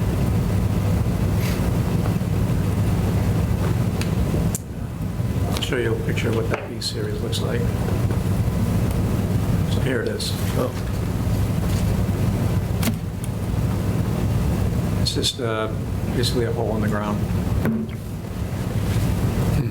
Has a little bit of water in it when I was there last week. Mr. Avazina says that he did not see any vernal pool life in it and would not classify it as a vernal pool. I'm not going to disagree with them, at least not this year. Right, so the definition of vernal pool is it doesn't have the required life in most years. Most is defined as 3 out of 5 years. So anyway, that's that. And then behind that is the B-series wetland, which is larger, has a nice sphagnum mat, very pretty wetland. Pitch pine growing in it. This is all sphagnum mat right here. I did ask Mr. Avazinas to refresh the wetland flags for both A, B, and B series because they were illegible. So I'm up there trying to figure out which flags are which, and I couldn't tell which, so I'd like to see that redone. Okay, back to the plan set. They are, if you go by the table 1 in the regulations, the structures are at least 75 feet away, so we have a potential structure right here, is the 100-foot buffer zone right here, so they are more than 100 feet away, which means they're at least 75 feet away with the structures, okay? Most of my other questions are really stormwater related, which I can give you a copy of my notes.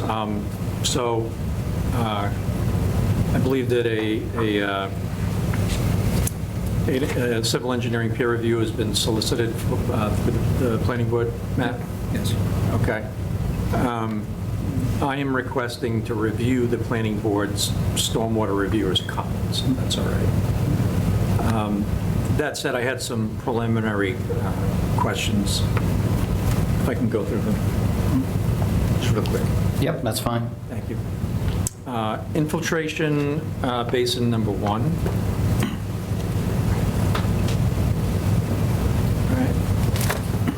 All right. Stormwater report, page 11, states that due to the minimum ledge separation could not be achieved from the bottom of the infiltration basin, a 30 mil PVC liner is proposed.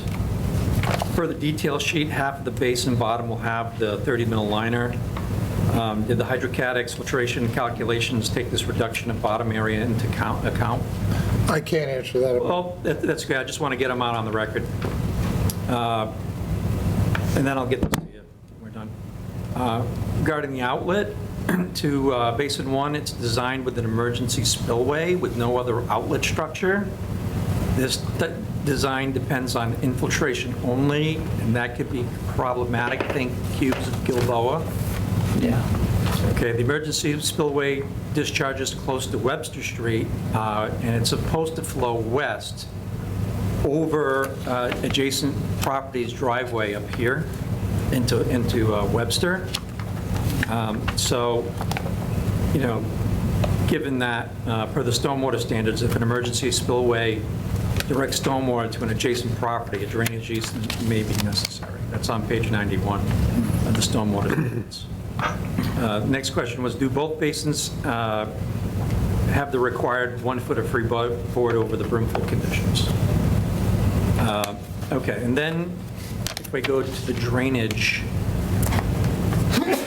okay, so see these close lines right here?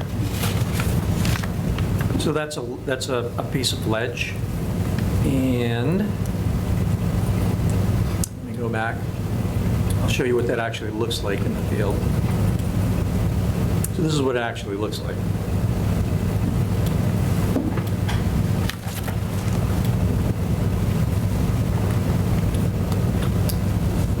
All right, so that's no small beans.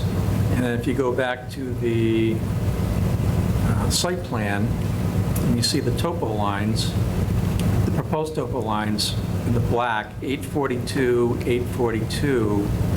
842 is right here, which is basically the bottom of that ledge. So I'm just interested to know if we're going to be making the grade lines like this. It goes up to 852, like right here in the middle.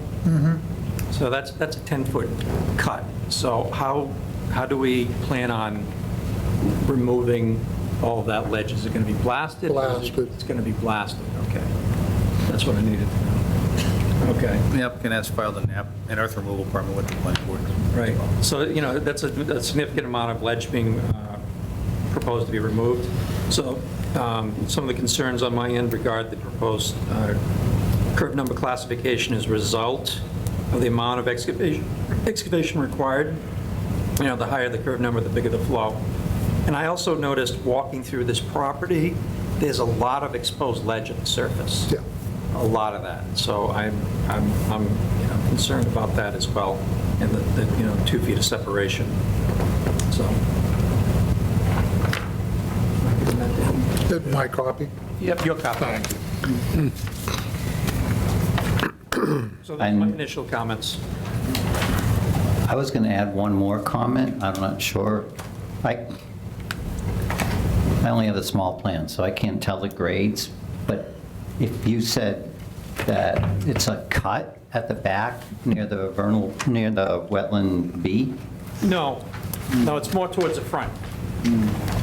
But some of that... Well, there's a some of steep that- slope that's being created. Isn't that a cut slope?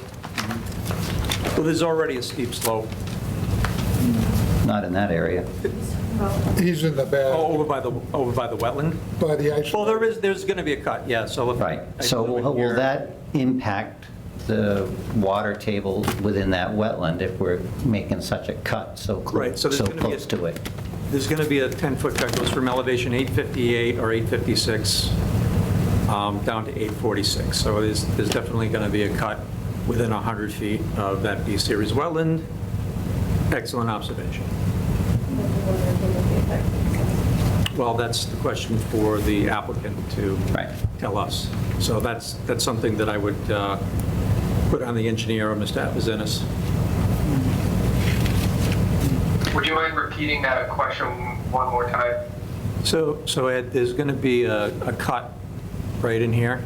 Yeah. Yep. If you go to the top, elevation 858, down the bottom is 846.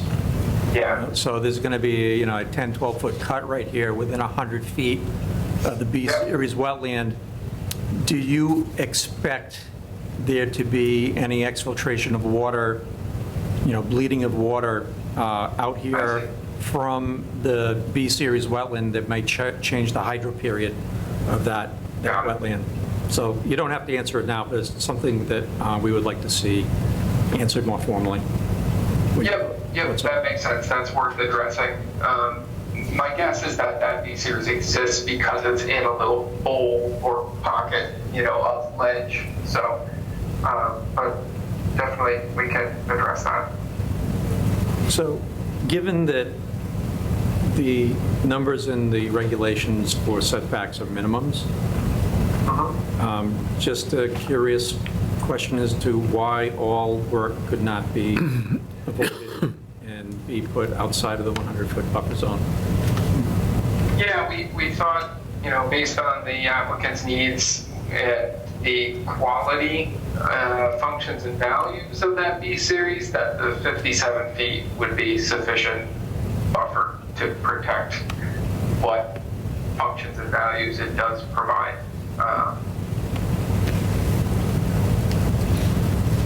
We can, provide some supplemental information, and, it looks like we have a few questions to answer here, and see if we can, I'll talk to the engineer and see if there's a way to keep it entirely out of the 50 foot.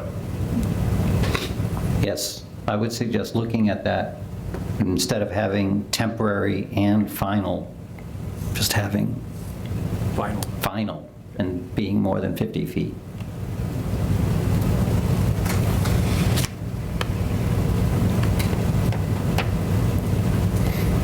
That's all I have.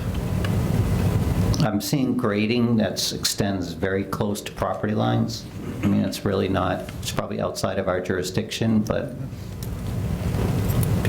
be careful about that. Any other? Certainly, this is an industrial zoned lot too. Just wanted to point out, I have my notes to mention, a couple things to mention. I didn't say that earlier, but it's a fairly passive use for this industrial zoned property. But we can definitely, see if we can tighten that up a little bit in the back. It's funny, it's industrial zone, but it's also surrounded by the Douglas State Forest. Yep, Right. So it's adult entertainment also, but yeah. makes no sense. Put it somewhere, I guess.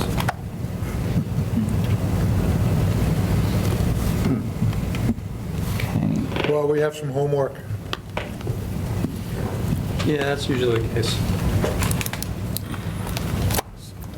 Motion to continue, I suppose. Any other thoughts, comments? Anybody from the public have anything they want to add? Anybody on Zoom? Questions. Okay. I'm State your wondering- name and your address, please. 81 Old Farm. I'm just wondering what this. Your name? 12-foot Rebecca O'Melia, it's on my Zoom thing. I'm just wondering what this 12-foot gravel path is that's cutting through the site, because it looks like it's heading off in the direction towards the state forest. And then number two, I'm also wondering why, if it's just a storage area for vehicles, why are they going through all this gymnastics to make the site flat? Like, it doesn't look like it's super steep, like why does it need to be so excavated? Well, that's not really anything within our jurisdiction to review, but this land has been looked at by several other developers in the past. It was looked at for wind turbines, and I think they created a lot of woodland paths to do their exploration. That would be my guess as to why there's paths shown on this plan. Do you know if there? I don't. Okay. So I've been on those paths, Mr. Chairman, and Old Douglas Road cuts east-west right through here. Yes. And then there's this path on the left side of the plan, and there's actually Douglas State Forest signage on it. Is there? Yeah. Now, you can obviously tell that it's not in the Douglas State Forest right there. Private but property. the sign's still there. Yeah. Well, it causes people from that campground to walk to the forest. Perhaps. And Yep. Yep, good point. I'm not sure I understand all the grade, like, why does it need to be flat for what you're using it for? It seems like a lot to go through just for storage. It's not flat, it has a % grade to it that complements parking vehicle storage. So there's a 1% grade to it, really just to complement and have a relatively flat slate that sheds water. My question along those same lines is why is it being lowered so much? Why is it all cut and not trying to Well, better there's actually, balance? I don't, off the top of my head, I think there's like 20,000 yards of cut, and there's also fill in here because it's lower here, so there's a cut to a fill. And then we may generate the gravel from the ledge to balance the site. So you might crush Yeah. the rock and reuse it? Correct. Yeah, it's a horrifying environmental disturbance. Yep. I don't see where it's that steep that it's, I mean, maybe in through here. Yeah, there's certainly a steep area, a third of the way back Yeah, into the it's area, site. But it's not, this part's not. But that's what they feel like they need to do, so we can't really comment or, Yeah, Rebecca, this is kind of a tough one for jurisdiction, because the jurisdiction is really in the very back end of it, and the grade that they're proposing will make the water shed away from the wetlands, as like it already is doing now. I mean, the commission still has the right to review the stormwater report and the calculations to make sure that it's all going to work. But as far as the physical alteration outside of that 100-foot buffer zone, as long as the stormwater resulting from the work complies with the stormwater standards and the Douglas Wetlands Protection Bylaw and regulations, it's going to be tough to say no, despite, like, I'm going to lament the loss of that beautiful piece of ledge, but there's not much I can do it under the wetlands provisions. Maybe planning board or zoning or something might have something to do with that, but my hands are tied with wetlands protection. Does anyone else have any questions? Hearing none, do I hear a motion to continue the public hearing? I'll make a motion to continue the public hearing. You want to do till June 17th or What's the July meeting? July 15th? July 15th? Yep. You want to do that? Okay. You just said so. Yeah. Okay. Move to July 15th. So we continue it. July, not June. July, not June. That's a long time. I think, Second. is it, hold on. When's the next meeting? June 17th. June 17th. So 2 weeks from tonight. Yeah. I don't think we, Now, here's the thing, is we got to get the information a week ahead of time. Okay, So and we're really still what you under gotta peer do- review, so, okay, Correct. July. Yeah. Okay, motion's been made. Did I get a second? Yeah. Mike Greco seconded to continue the public hearing till July 15th at 6:30 PM. All those in favor? Jim Farn, aye. Mike Greco, aye. Josiah Birch, aye. Mark Mungem, aye. Thank you. Thank you. Thank you. Thank you very much. what time? 6:30. 6:30.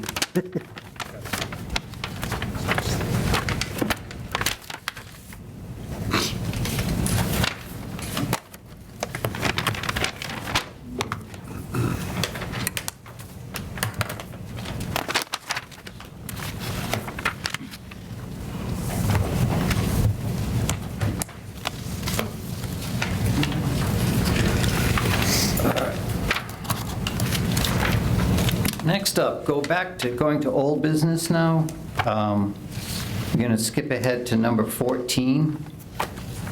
7 o'clock, NOI DEP number 143-10, no number. It has been for notice of intent at Deer Crossing Development LLC, Woodland Road, map 250, lot 6.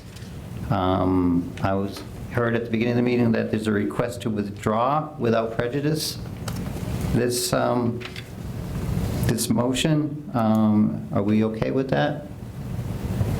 Any discussion on that? I'm okay. I'll make a motion.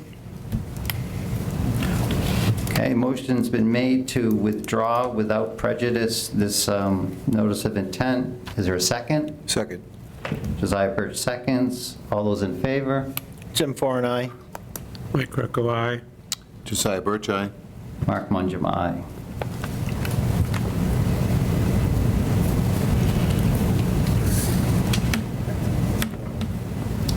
Back to number 12, old business. 7 PM NOI, DEP number 143-1098. Public hearing for notice of intent for Edward O'Leary, 140 Davis Street. Construction of a 7,825 square foot metal building, map 192, lot 1. I will be in the hallway. Brandon is recusing from this meeting. Is there anyone here representing this project? Yes. Yes, good evening, Mark Allen from Allen Engineering. Can everybody hear me? Yes, Mark, we can. Great. I just wanted to bring the commission up to speed as far as where we left off the last time. We had heard from your consultant, Patty, about the different ground cover specifications that she would like to see on the plans. We have added those to the plans. We have also added a detailed construction sequencing based on our last hearing. We've added notes and details about temporary basins so as to not disturb the permanent basins that we heard from last meeting. We've also gotten planning board approval at the last planning board meeting where we addressed all of the peer review engineering consultants' questions and concerns through Graves Consulting. I don't know if you have anything in front of you. If you don't have anything in front of you, I'm more than happy to share my screen.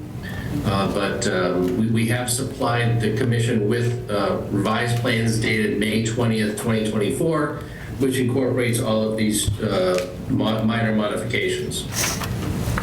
I would like if you could share your screen and just point out the modifications to the plan that you've made, if you could, please. Absolutely. Absolutely.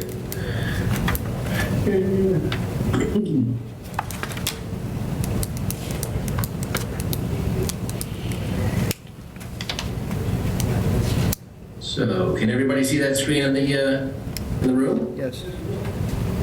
Yes. Yep. Okay, so this is the grading and drainage sheet. This is where we've added some notes from Patty's letter to show the different type of seed mix. This seed mix is for areas where it's going to be stabilized and dry. So that seed mix was specified as the New England wildflower mix. We noted that on the plans, on the grading sheet. We have added on the erosion control and sediment control, we've added general site work construction sequencing notes. We've added that the area of permanent infiltration is to be kept in its natural state during the removal of the earth north of the work. We've added temporary sedimentation basins in this area here. And we have added notes to the infiltration basin that the seed mix that is going to see the most water receive a certain seed mix that Patty had recommended for that bottom of the basin. So with that and some tweaks to the outlet control structure, we have supplied Graves Engineering, the Douglas Planning Board, and this commission revised sets of plans, hydrology, and a response letter to highlight all of these changes. Any questions that the commission may have, more than happy to answer.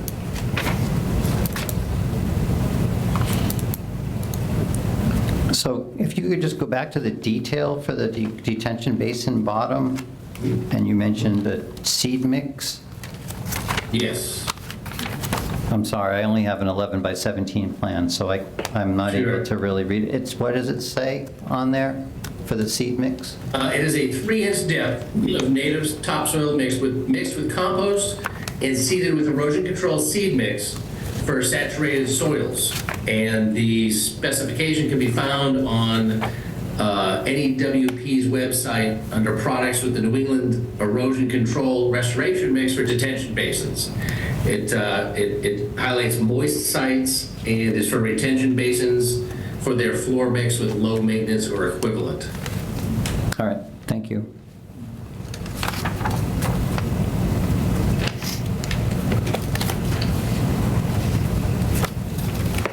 Mr. Chairman, our peer review consultant is also on Zoom, if you want her to verify the findings. I would love to.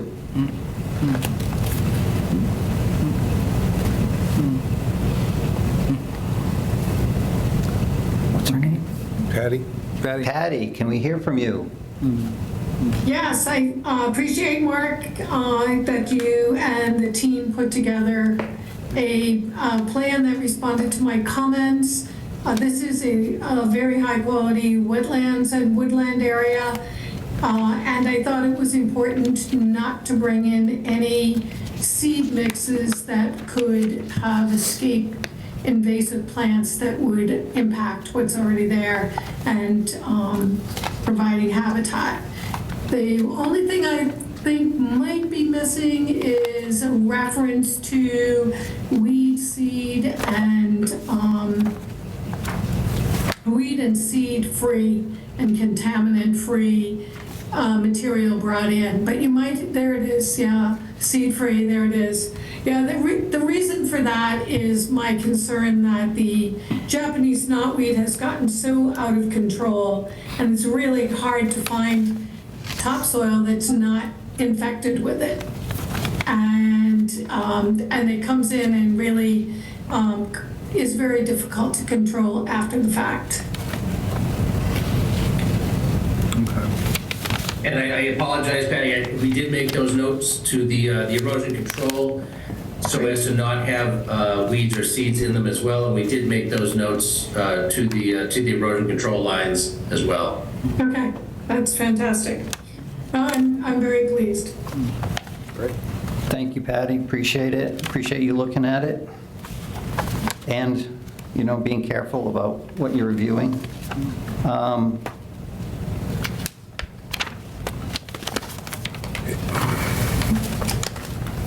Any comments? No, I mean, they seem to have addressed everything. Yeah, Mr. Chairman? it's okay. One of the things that we asked at our last meeting was that the stormwater review was completed by Graves Engineering, and Mr. Ellen has addressed those items in his revised plans. I did get a confirmation email from Jeff Walsh, it's not in your packet, but he is satisfied with the responses to his comments. Okay. Thank you, Matt.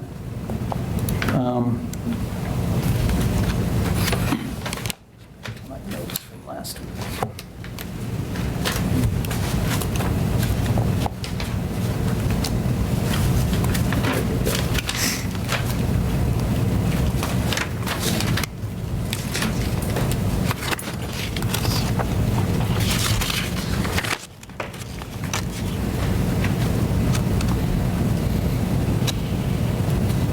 One of my notes from last week that I had written down was groundwater level in relation to the bottom of the basin. Was 2 feet, did that change, or is that still the same? It's just 2 feet, yes. So at 2 feet, anywhere between 2 feet and 4 feet, we're required to provide a groundwater mounding analysis, which we did, and that groundwater mound analysis did not present any problems. So we're just about 25 inches above the groundwater height, where 24 inches is the minimum. Okay. And you said there is a construction sequence plan? We did. We added that to sheet.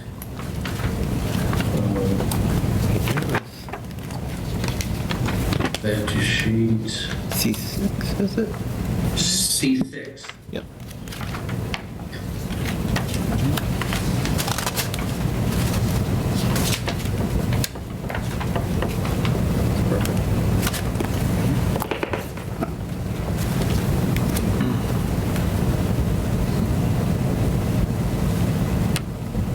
Will you be stockpiling the topsoil on the site? We will be, yes. And then we'll be reusing it where we can. Right. Stockpile areas here. Thank you. All right. Anybody want to make a motion to, are we okay to close the public hearing? Public comment. Did you ask for public comment? Yeah. Anybody in the comment? Anybody have any comments from the public? Anybody on Zoom have any comments?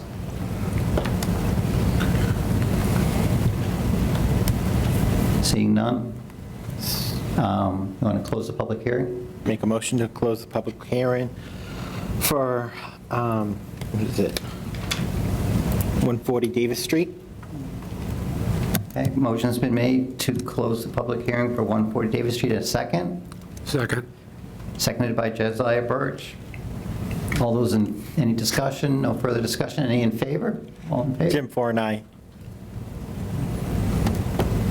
Mike Greco, aye. Josiah Birch, aye. Mark Monroe. And that's with standard special conditions. Yes, we're looking for a motion to issue the order of conditions with standard special conditions. Yep. Yes. Can I have a motion to issue the notice of, the order of conditions with standard special conditions? I'll make a motion. Second. Second. Oh, you got me first. Okay, motion's been made by Jim and seconded by Mike Greco. All in favor? Jim Foran, aye. Mike Greco, aye. Josiah Birch, aye. Mark Mungem, aye. Thank you. Right. Thank you very much. Appreciate your time. Good night. Thank you.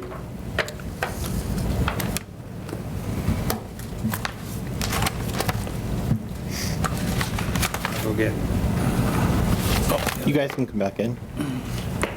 go back in. Oh, this is for anyone, isn't it?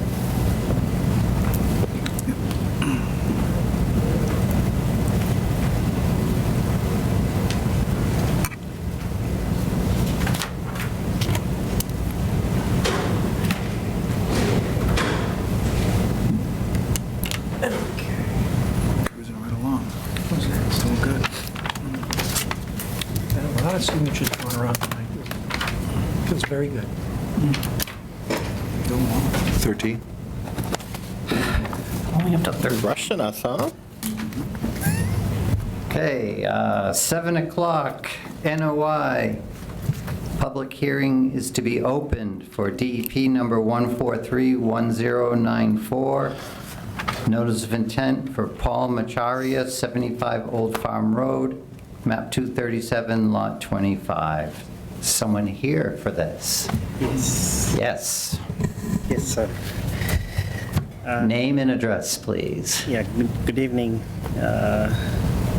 Commission. My name is Paul Macharia, and 75 Old Farm Road. And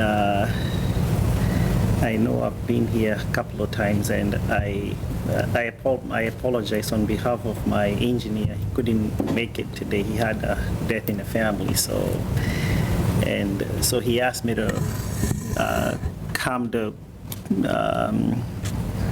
basically follow up on, thank you, on the application that we had already put forward, and to see if the commission had any questions, and to see, I mean, if they have any questions that I'd be able to answer, I'd be happy to do that and see where we are at. Okay, thank you.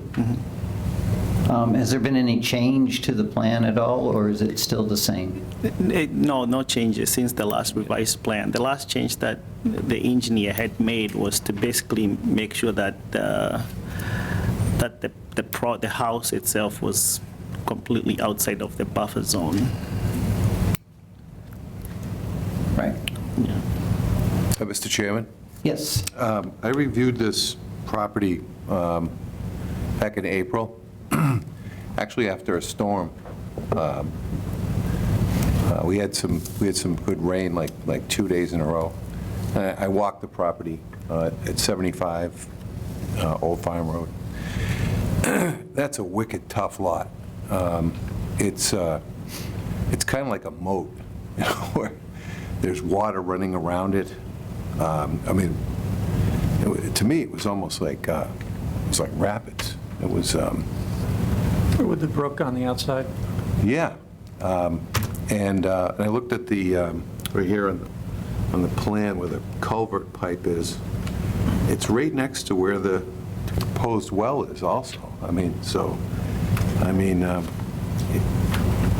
his drinking water wouldn't even be that great. There's been a lot of abutters showing up in the last 2 hearings. Yeah. Talk about how their wells are failing. I'm just saying his well. He'd be, you know, whatever we put on the road during the wintertime, and it'd be going right into his well. But other than that, when I did walk the property, it was there was so much water around that where the proposed house was supposed to go. Yeah, I think that the sticking issue on this one has to do with the butters and the abutters wells, so it would be the public interest of private water supply and how this development may impact the wetlands' ability to provide for private well supply. Right. And we've had And- several people, it looks like there's several people more that are going to speak tonight on the same topic, about how their wells are adversely impacted as it is, and they, you know, if I remember correctly from the last meetings, how another house with incursion into the buffer zone may further impact that private water supply interest. Yeah, if you don't have clean drinking water, you don't have anything, so. Well, it's not just clean water, it's just the water at all. But I'm going to let them speak. Okay. But I think it's a tough lot, really, you know, just to put a house there. Thank you, Josiah. Yep. Yes, I remember the last meeting, there was a lot of discussion about the well and the water supply and how limited the water supply seems to be for all the houses in the area and how it's gotten worse over time.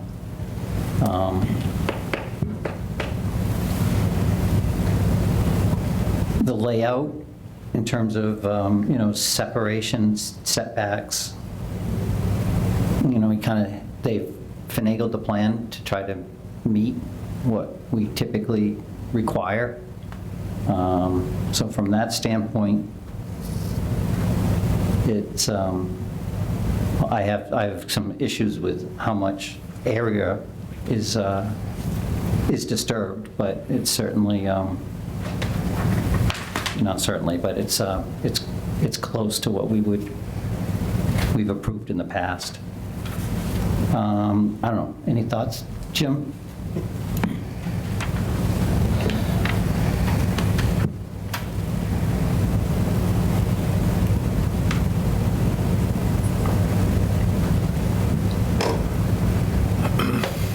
I don't know.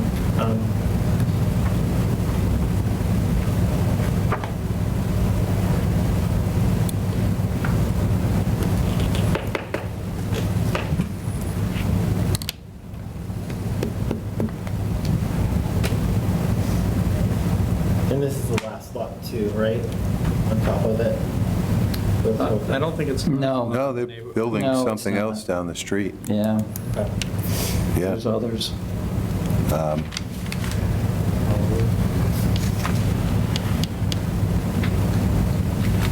You don't have to say anything. Okay at the moment. Yeah. Brandon, you've seen this site, you've looked at it? Oh, yes. Any further comment or thoughts about the plan? It meets the minimum setbacks stated in the bylaw regulations for disturbance and structures. Like I just said a little earlier, the sticking point is going to be, I think, private water supply and groundwater supply in general. Those are the two public interests I think that really need to be focused on tonight, because that's what the abutters and the public are raising as their major issues here. Right. So the question for the commission is, do you think that the work proposed here in the buffer zone will impact the wetland to such a degree that it will adversely impact the ability of the wetland to provide private water supply and its ability to recharge the groundwater, that is, provide groundwater supply? So that's the issue. That's the thing to think about tonight.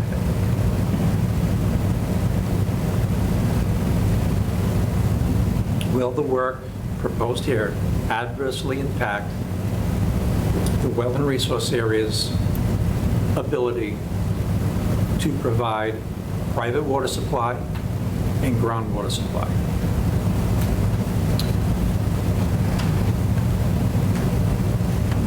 So technically, the answer is probably going to be yes, because everyone else has already had issues. And I'm not so sure, I agree. Okay. Can I bring up some other issues? Just a minute. You will when I've opened it up to the public.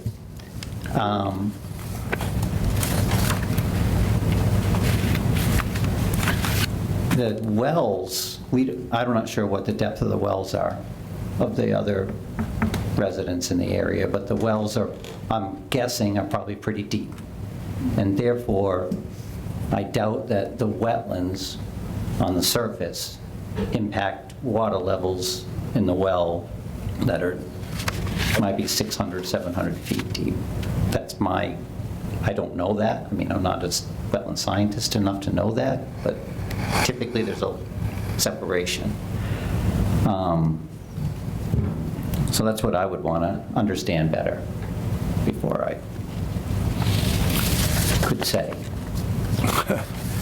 I just saw the runoff of the water in that area, and it was unbelievable during a rainstorm, just regular rain. You know. Coming from the road. Coming from the road, going around the, like, I call it a moat, where the house was going to go.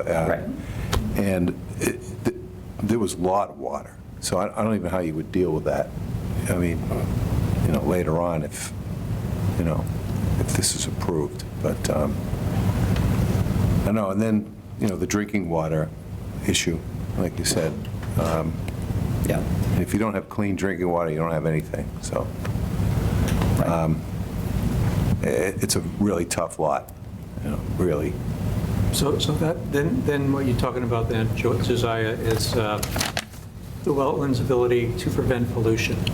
Yeah. Okay, so prevention of pollution is one of the public interests. So then the question becomes to you then, do you think that the work will adversely impact the wetlands' ability to prevent pollution, you know, in the wetland, in the groundwater that would eventually be supplying the well? It's a possibility, yes. Well, if you think it's a possibility, then you don't have to prove it. You just have to. I'm saying it's a possibility. Yeah, the possibility is all you need to make a vote, and then majority rules. Right. Yeah.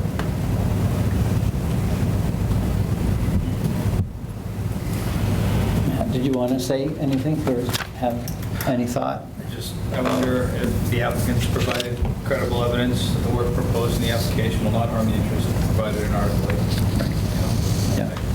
It's there, so if it's not there. Matt, do you mean Article 8 only, or do you want to extend that to the Wetlands Protection Act as well?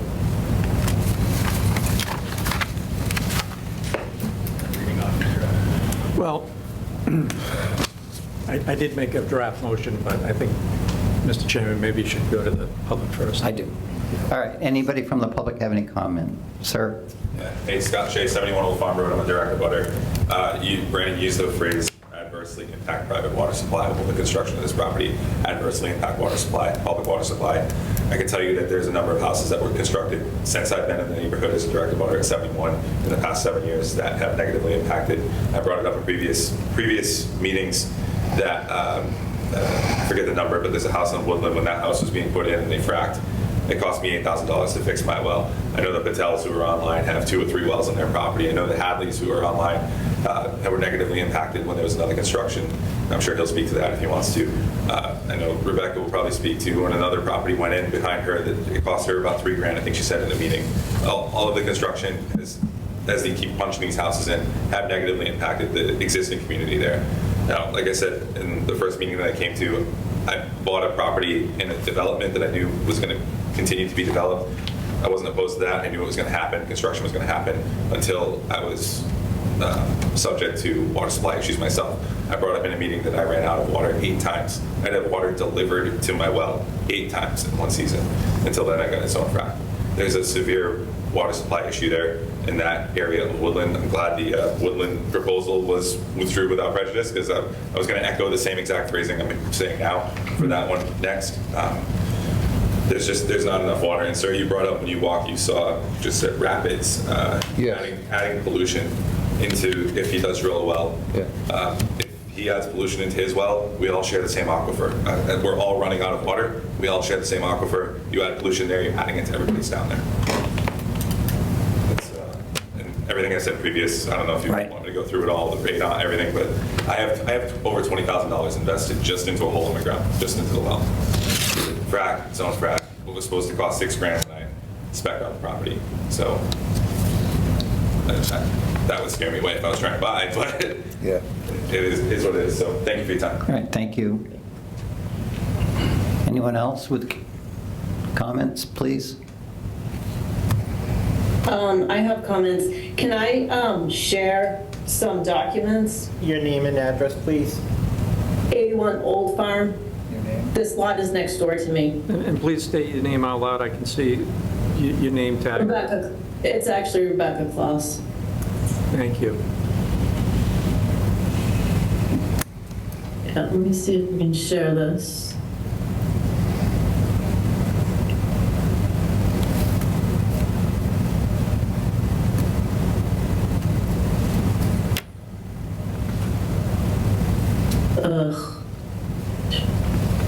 Hang on, I'm not sure how to do this.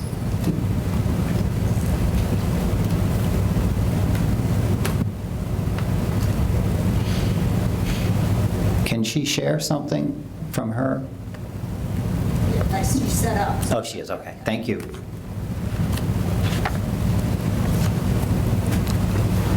Okay, so this is one of them. All right, so this is 76. Hopefully you can see it. Yeah, we're seeing something. Okay, so I take issue with what this homeowner has presented and what his engineer has presented, because there's a lot of missing information that was required to be on these plans that is totally missing. So these plans are the town's plans, the planning board plans from when the houses were originally built. This is the Hadley's house, he's present tonight. And then this is the site. And apparently there was a proposal. Like I said before, this site has been for sale for about 25 years. It's not buildable, which is why it hasn't been built on all this time. But the plans that were presented to the town at this conservation meeting never showed the neighbors' septic systems and never showed the bridge, which is this dark line, and see these, the posts are these black dots. So there's a bridge here. It's at street level and then concrete going down. And there's replicated wetlands on this side, and these flags here are wetlands, which the plan gets kind of muddy, but continue here. So there's actually wetlands, I believe, within 50 feet of this well that's been proposed. There's this area here is pointed to as replicated wetlands. So where they were originally and then replicated here, I don't know, but I would suspect, considering there is a 12-inch reinforced concrete pipe with running water going under the road, and I stood over here and I took pictures, and I stood here and I could hear water flowing out. And it's going from here. There's actually a stream, and I can share that too. I have pictures of that. That's on the federal wetland map.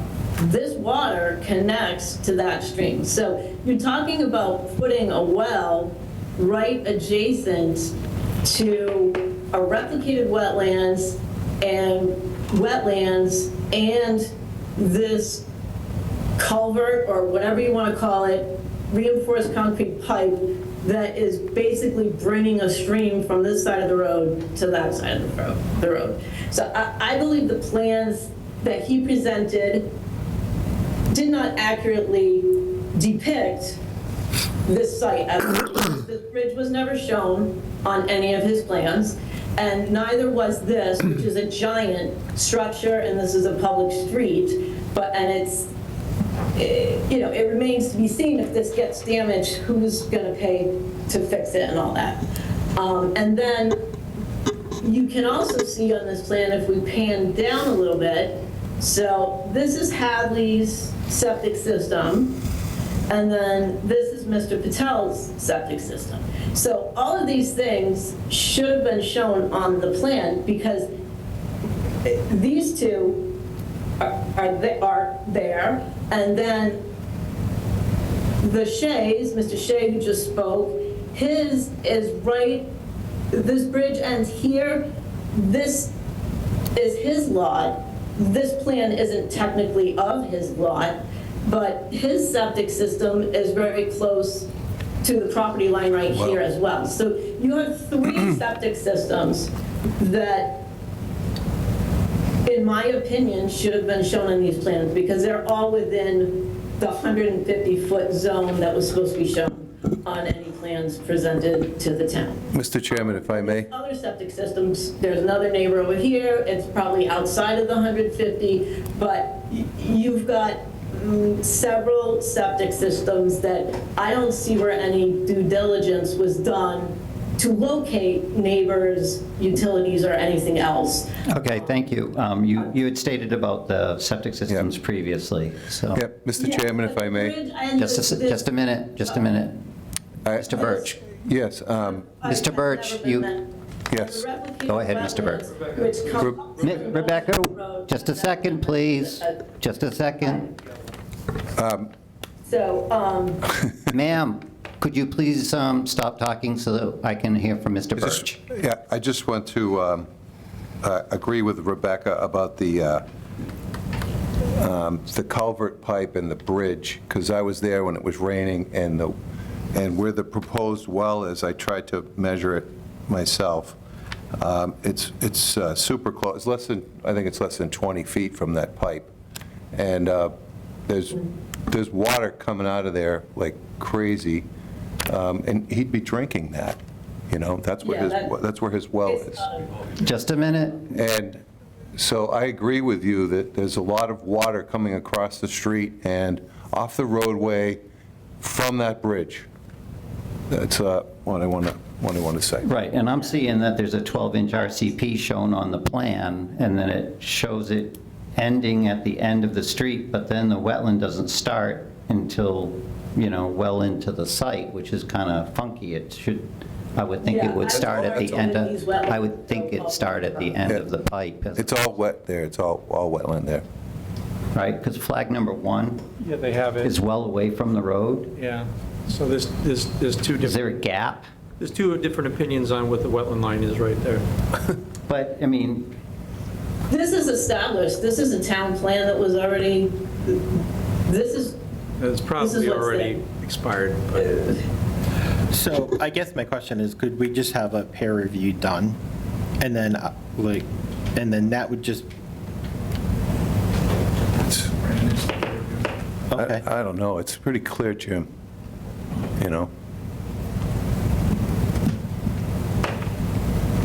okay. Anyone else with any comment? Yeah, I have a comment. Thank you. Your name and address, please. Matt Hadley, 76 Old Farm Road. Okay. I guess my question, I guess not really a question, but concern, not that it would affect it per se, but I know that my lot, the grade goes up from the road, and the proposed lot that we're talking about would go down on the opposite side of the road.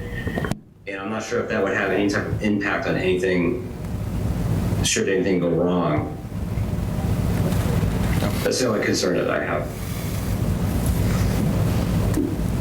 Okay, thank you.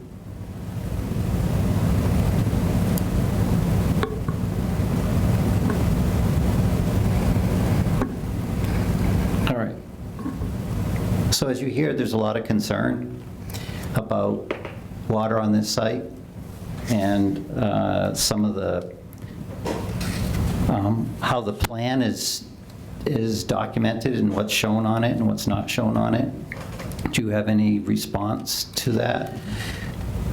Not from a technical standpoint, because I'm obviously not the engineer and he couldn't make it. And I wish he was here to address the issues that were raised, but the same issues that are being raised, when the last time he was here, he did address those issues, and he did say that he did point out, he did address those issues the last time that he was here.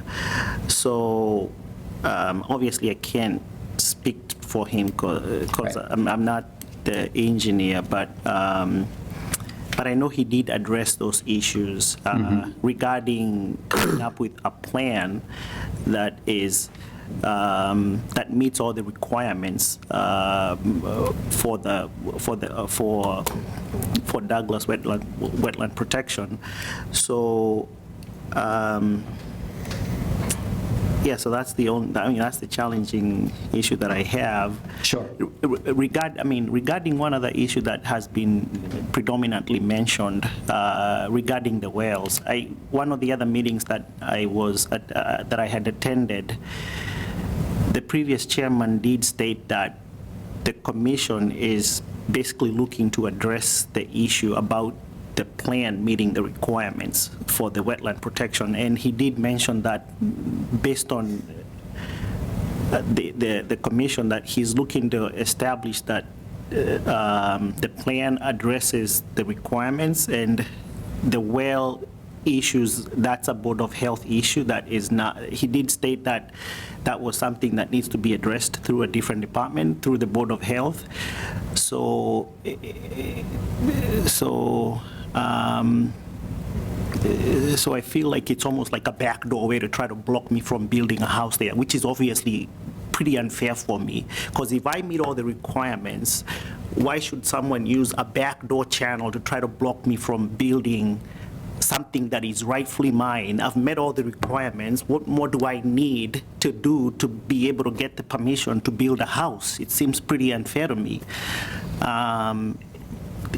Also, there's a few gentlemen that I've spoken that there's new houses that are still coming up on Woodland.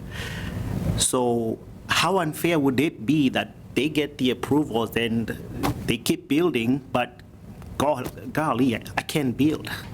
Yes. How unfair is that? It would be. It's extremely unfair to me. So, Yours doesn't meet the requirements because it's not. Ma'am, hey, this is not your time to comment. Can you please be quiet? So my thing is, we're trying to, I'm trying to do everything that I can to meet the requirements, and because it's a nice location, and if I meet the requirements, then I'm not looking for any favors. I'm just looking for a fair hearing and an up or down vote if I meet the requirements. And if I'm not able to meet the requirements, then obviously then I can't put up a house there. Right. So that's my only prayer. You're absolutely right. This decision would impact future developers on Woodland Road. Right, exactly. So that's my only prayer to this commission, is just let me know what I need to do, and I'll be happy to, if I have to get a whole house filter to make sure that the water is drinkable, I'll be happy to do that. But I did recall one of the previous chairman stating that the well issue was separate from, that's the Board of Health issue, and I wish the engineer was here to address those issues in detail.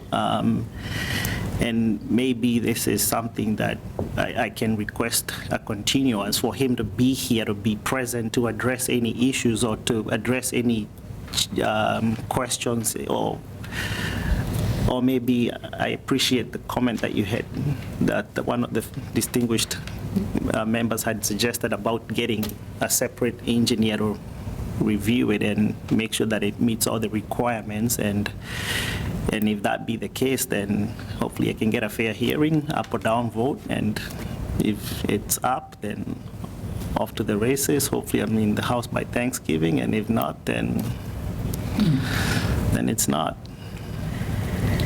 Yes, sir. Scott Shea, 71 Old Farm Road. Again, also mentioned by the previous chairman was, yes, Mr. Macharia is kind of right with that public water supply was a Board of Health issue. However, Brandon brought up that the construction of a well was actually in this commission's purview. And if the construction of a well would negatively impact the public drinking supply, then that is something that you guys could take into consideration when making a decision on this. And as previously stated, the construction of this well or other wells in this end of Woodland and Old Farm have negatively impacted the number of houses in the community. Additionally, a whole house filter, great for him. Is he going to buy one for the rest of the community? Because once all the pollution starts running off of the road, as you mentioned, sir, into his well and taints the entire aquifer, what about the rest of us? This isn't like a personal attack on him. I just want that to be clear. I just want to make sure that my family's safe. And if we've invested in Brew Roots here. Can I say something? Yes, you may. Okay. The proposed well site, now that we know that there's wetlands across the street, and those have been replicated, it's likely that the replication area replicated wetlands where the well is supposed to go. So it's not 50 feet from wetlands. And this man's requirements are the same as the requirements I had to build my house, that the Shays had, that the Hadleys had, that the plans show. Everyone has the same requirements. We all have to meet the building code. We all have to meet conservation if there's wetlands on our property. It's the same for everybody. And not for nothing, but his name isn't even on this property. So he's presenting himself like he's an owner, but he's not saying where he lives, and the records of the town don't have him listed as the owner, so I'm not sure who he is. He's the proponent. Okay, but we all have to come here and say where we live, and he's saying, you know, he doesn't own this property yet. So he doesn't have any skin in the game. Mr. Chairman, may I make some comments? I would like to hear your comment. I would like to hear what you proposed as a... Yeah, thank you. So to Mr. Macari made some comments, and I want to state that the setbacks stated in the Article 8 regulations are minimum setbacks. Those like the minimum. There's such thing as a maximum setback, which would, in this case would be 100 feet, which the commission has the absolute right to require if you think it's necessary. So those are just minimums. What Mr. Macari needs to do is show to the commission that there will be no adverse impact to the public interests. So far, I have not seen that. Regarding the other houses that might be built along these sections of road, the commission only has control over areas within their jurisdiction. And so if there's a well being proposed in a completely upland area, you don't have control over that. That's other departments. However, the closer you build to a wetland, the more likely you are to have impact on that wetland in the public interest that it provides. That's why we're here tonight, and that's what you need to focus on. And regarding another continuance, I mean, Alpha Omega, the engineers had months to get the commission this info, and I just feel like we're starting to waste the commission's time. So with that, I will finalize my comments with a proposed motion. My motion would be, my recommended motion rather be, to deny 75 Old Farm Road, DEP file number 143-1094, for failure to provide credible evidence that the work proposed in the application will not harm the interest provided in Article 8, Mass General Laws, Chapter 131, Section 40, AKA the Wetlands Protection Act. Specifically, the proposed work is likely to have significant cumulative effect upon the public interest of prevention of pollution, private water supply, and groundwater supply. That's my proposed motion, should you decide to take it. So moved. You gotta close the public hearing. Yeah. Okay. Close the hearing. Motion's been made to close the public hearing. Is there a second? Second. Seconded by Jim. Is there a motion? I have a motion that, Oh, sorry. what? Sorry. Go ahead, say. Vote to close the public hearing. Jim Foran, aye. Mike Greco, aye. Josiah Birch, aye. Mark Mangum, aye. Is there a motion to be made? I'll make the motion that Brandon just suggested to deny this application Which one? Which one are we? based on The statement I just made. the statement he made about the water. Okay, Yep, it's an issue, you know. all right. Motion's been made to deny the notice of intent. Is there a second? I will second. Seconded by Jim. Vote? Jim Farr, aye. Mike Greco, aye. Josiah Birch, aye. Mark Mungem, aye. It's a unanimous aye to deny. Okay.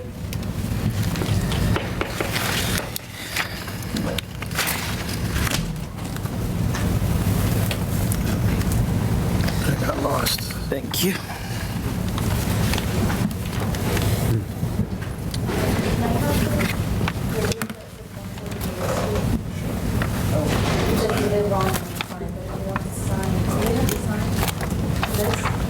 Yeah, they do.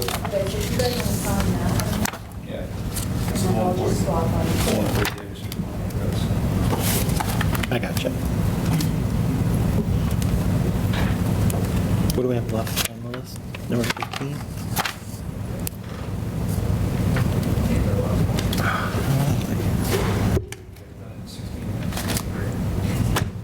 Why do you turn into a pumpkin?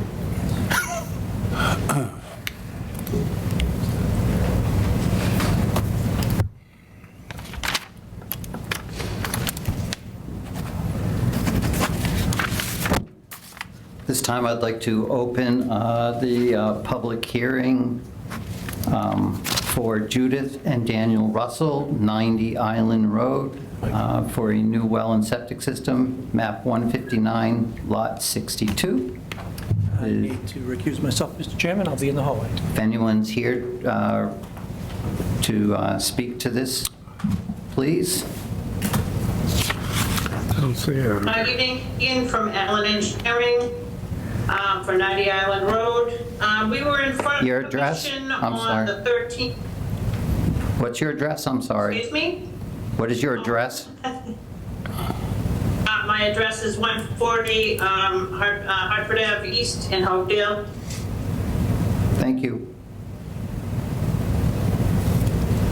We were here on May 13th, presenting a 2-bedroom existing house, upgrade with 3-bedroom septic system. It has a current cesspool at this point that will be pumped and crushed per Title V. The proposed septic system is out. All work will be outside of the 50-foot wetland buffer. There are probably 6 trees that will be removed from the property. That's pretty much it. It's the only place on the lot that you can actually put this upgrade for this septic system and try to remove that cesspool and replace it with a better system in that particular area. Does the commission have any questions? Yep, go ahead, Matt. So last meeting, Brandon kind of gave his determination on this. It was proven that he actually has a conflict of interest and should not have provided that opinion. So I'm just here to echo that opinion on behalf of the town. I mean, this is a septic replacement. Typically, I guess these things are pretty straightforward. The Title V upgrade, no matter where you put the septic, it will be equidistant to the wetlands on any side. It's in as good a spot as any. And I think we could recommend an issuance of an order conditions with special conditions. Thank you, Matt.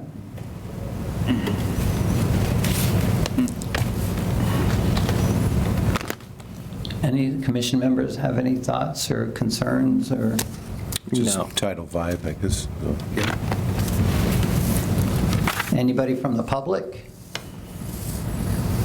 Any comments? Seeing none. Want to close the public hearing? Make a motion to close the public hearing sorry. Thank thank you. 90 Island Road. What road? Motion's been made to close the public hearing for 90 Island Road. Does anyone want to second that? Second. Okay, been made and seconded.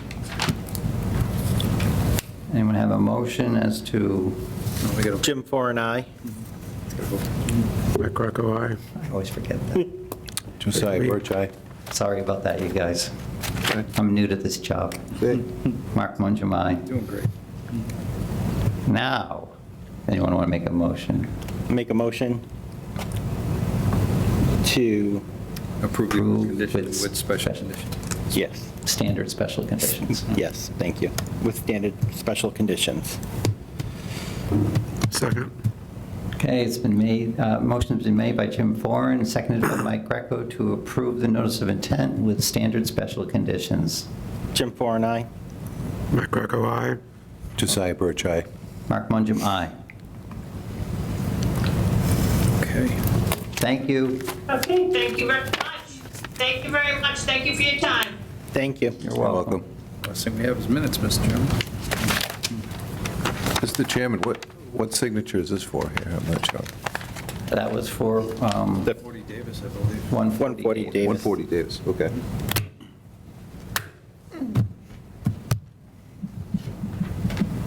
All right, we pushed off meeting minutes till the end of the meeting, and we have 10 minutes.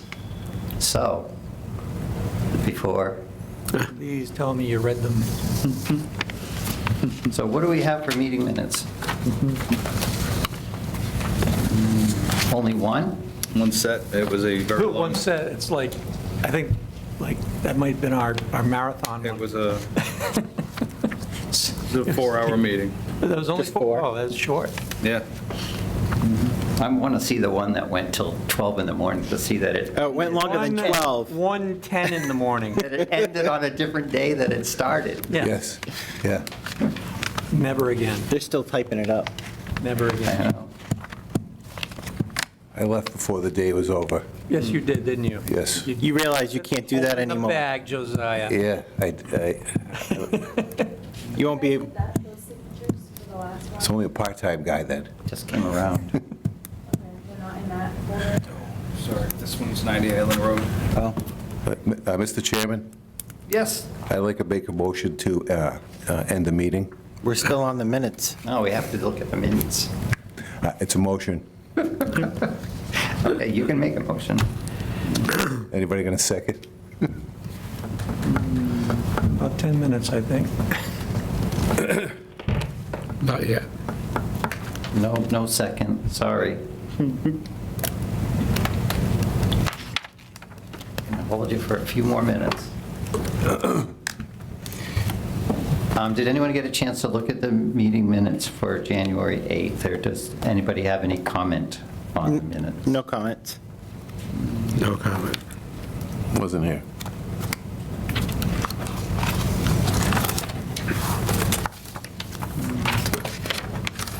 I reviewed them, I thought they looked fine. All right, make a motion to sign off on them. I have one correction, sorry. It's Second. spelling for one of the abutters on page 2. He's got changes. It's at 159, Lori Hout is H-O-U-T, You can keep it. not H-O-U-G-H. Thank you. Okay. And that is It didn't throughout the pass at town document. meeting, You kind of though, right? find her name The misspelled. stormwater management plan? And Never got at 216, at 60 Oak Street, it says PFAST. Yeah. It should just be PFAST without the T. Oh, it did not pass. Oh, did they, I think they just passed over it. Oh. They knew it was going to pass, so they didn't even bother. More? Yeah, it happens again at 238, PFAST, it should just be PFAST. You marking this down, sir? Well, there's going to be a motion to accept it with the Yep. corrections. Yeah, it's quite all right.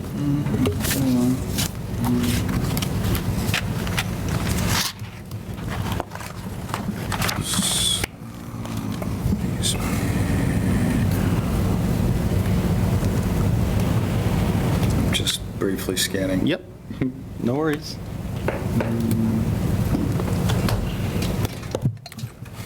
Thank you.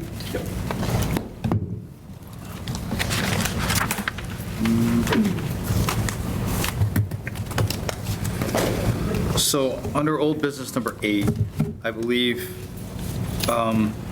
even though there was no quorum, did we take a vote to continue that public hearing without a quorum?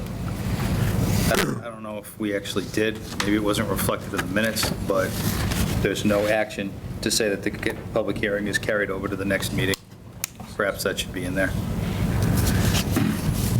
Public hearing is carried to the next meeting. Yeah, it was continued. Okay. Are you talking about tonight? No. No. Oh, I was going to say.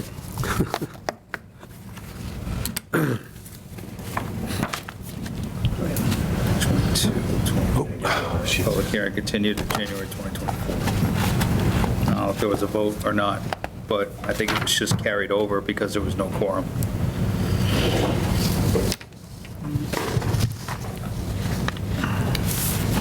And I think that's all I have. All right, make a motion.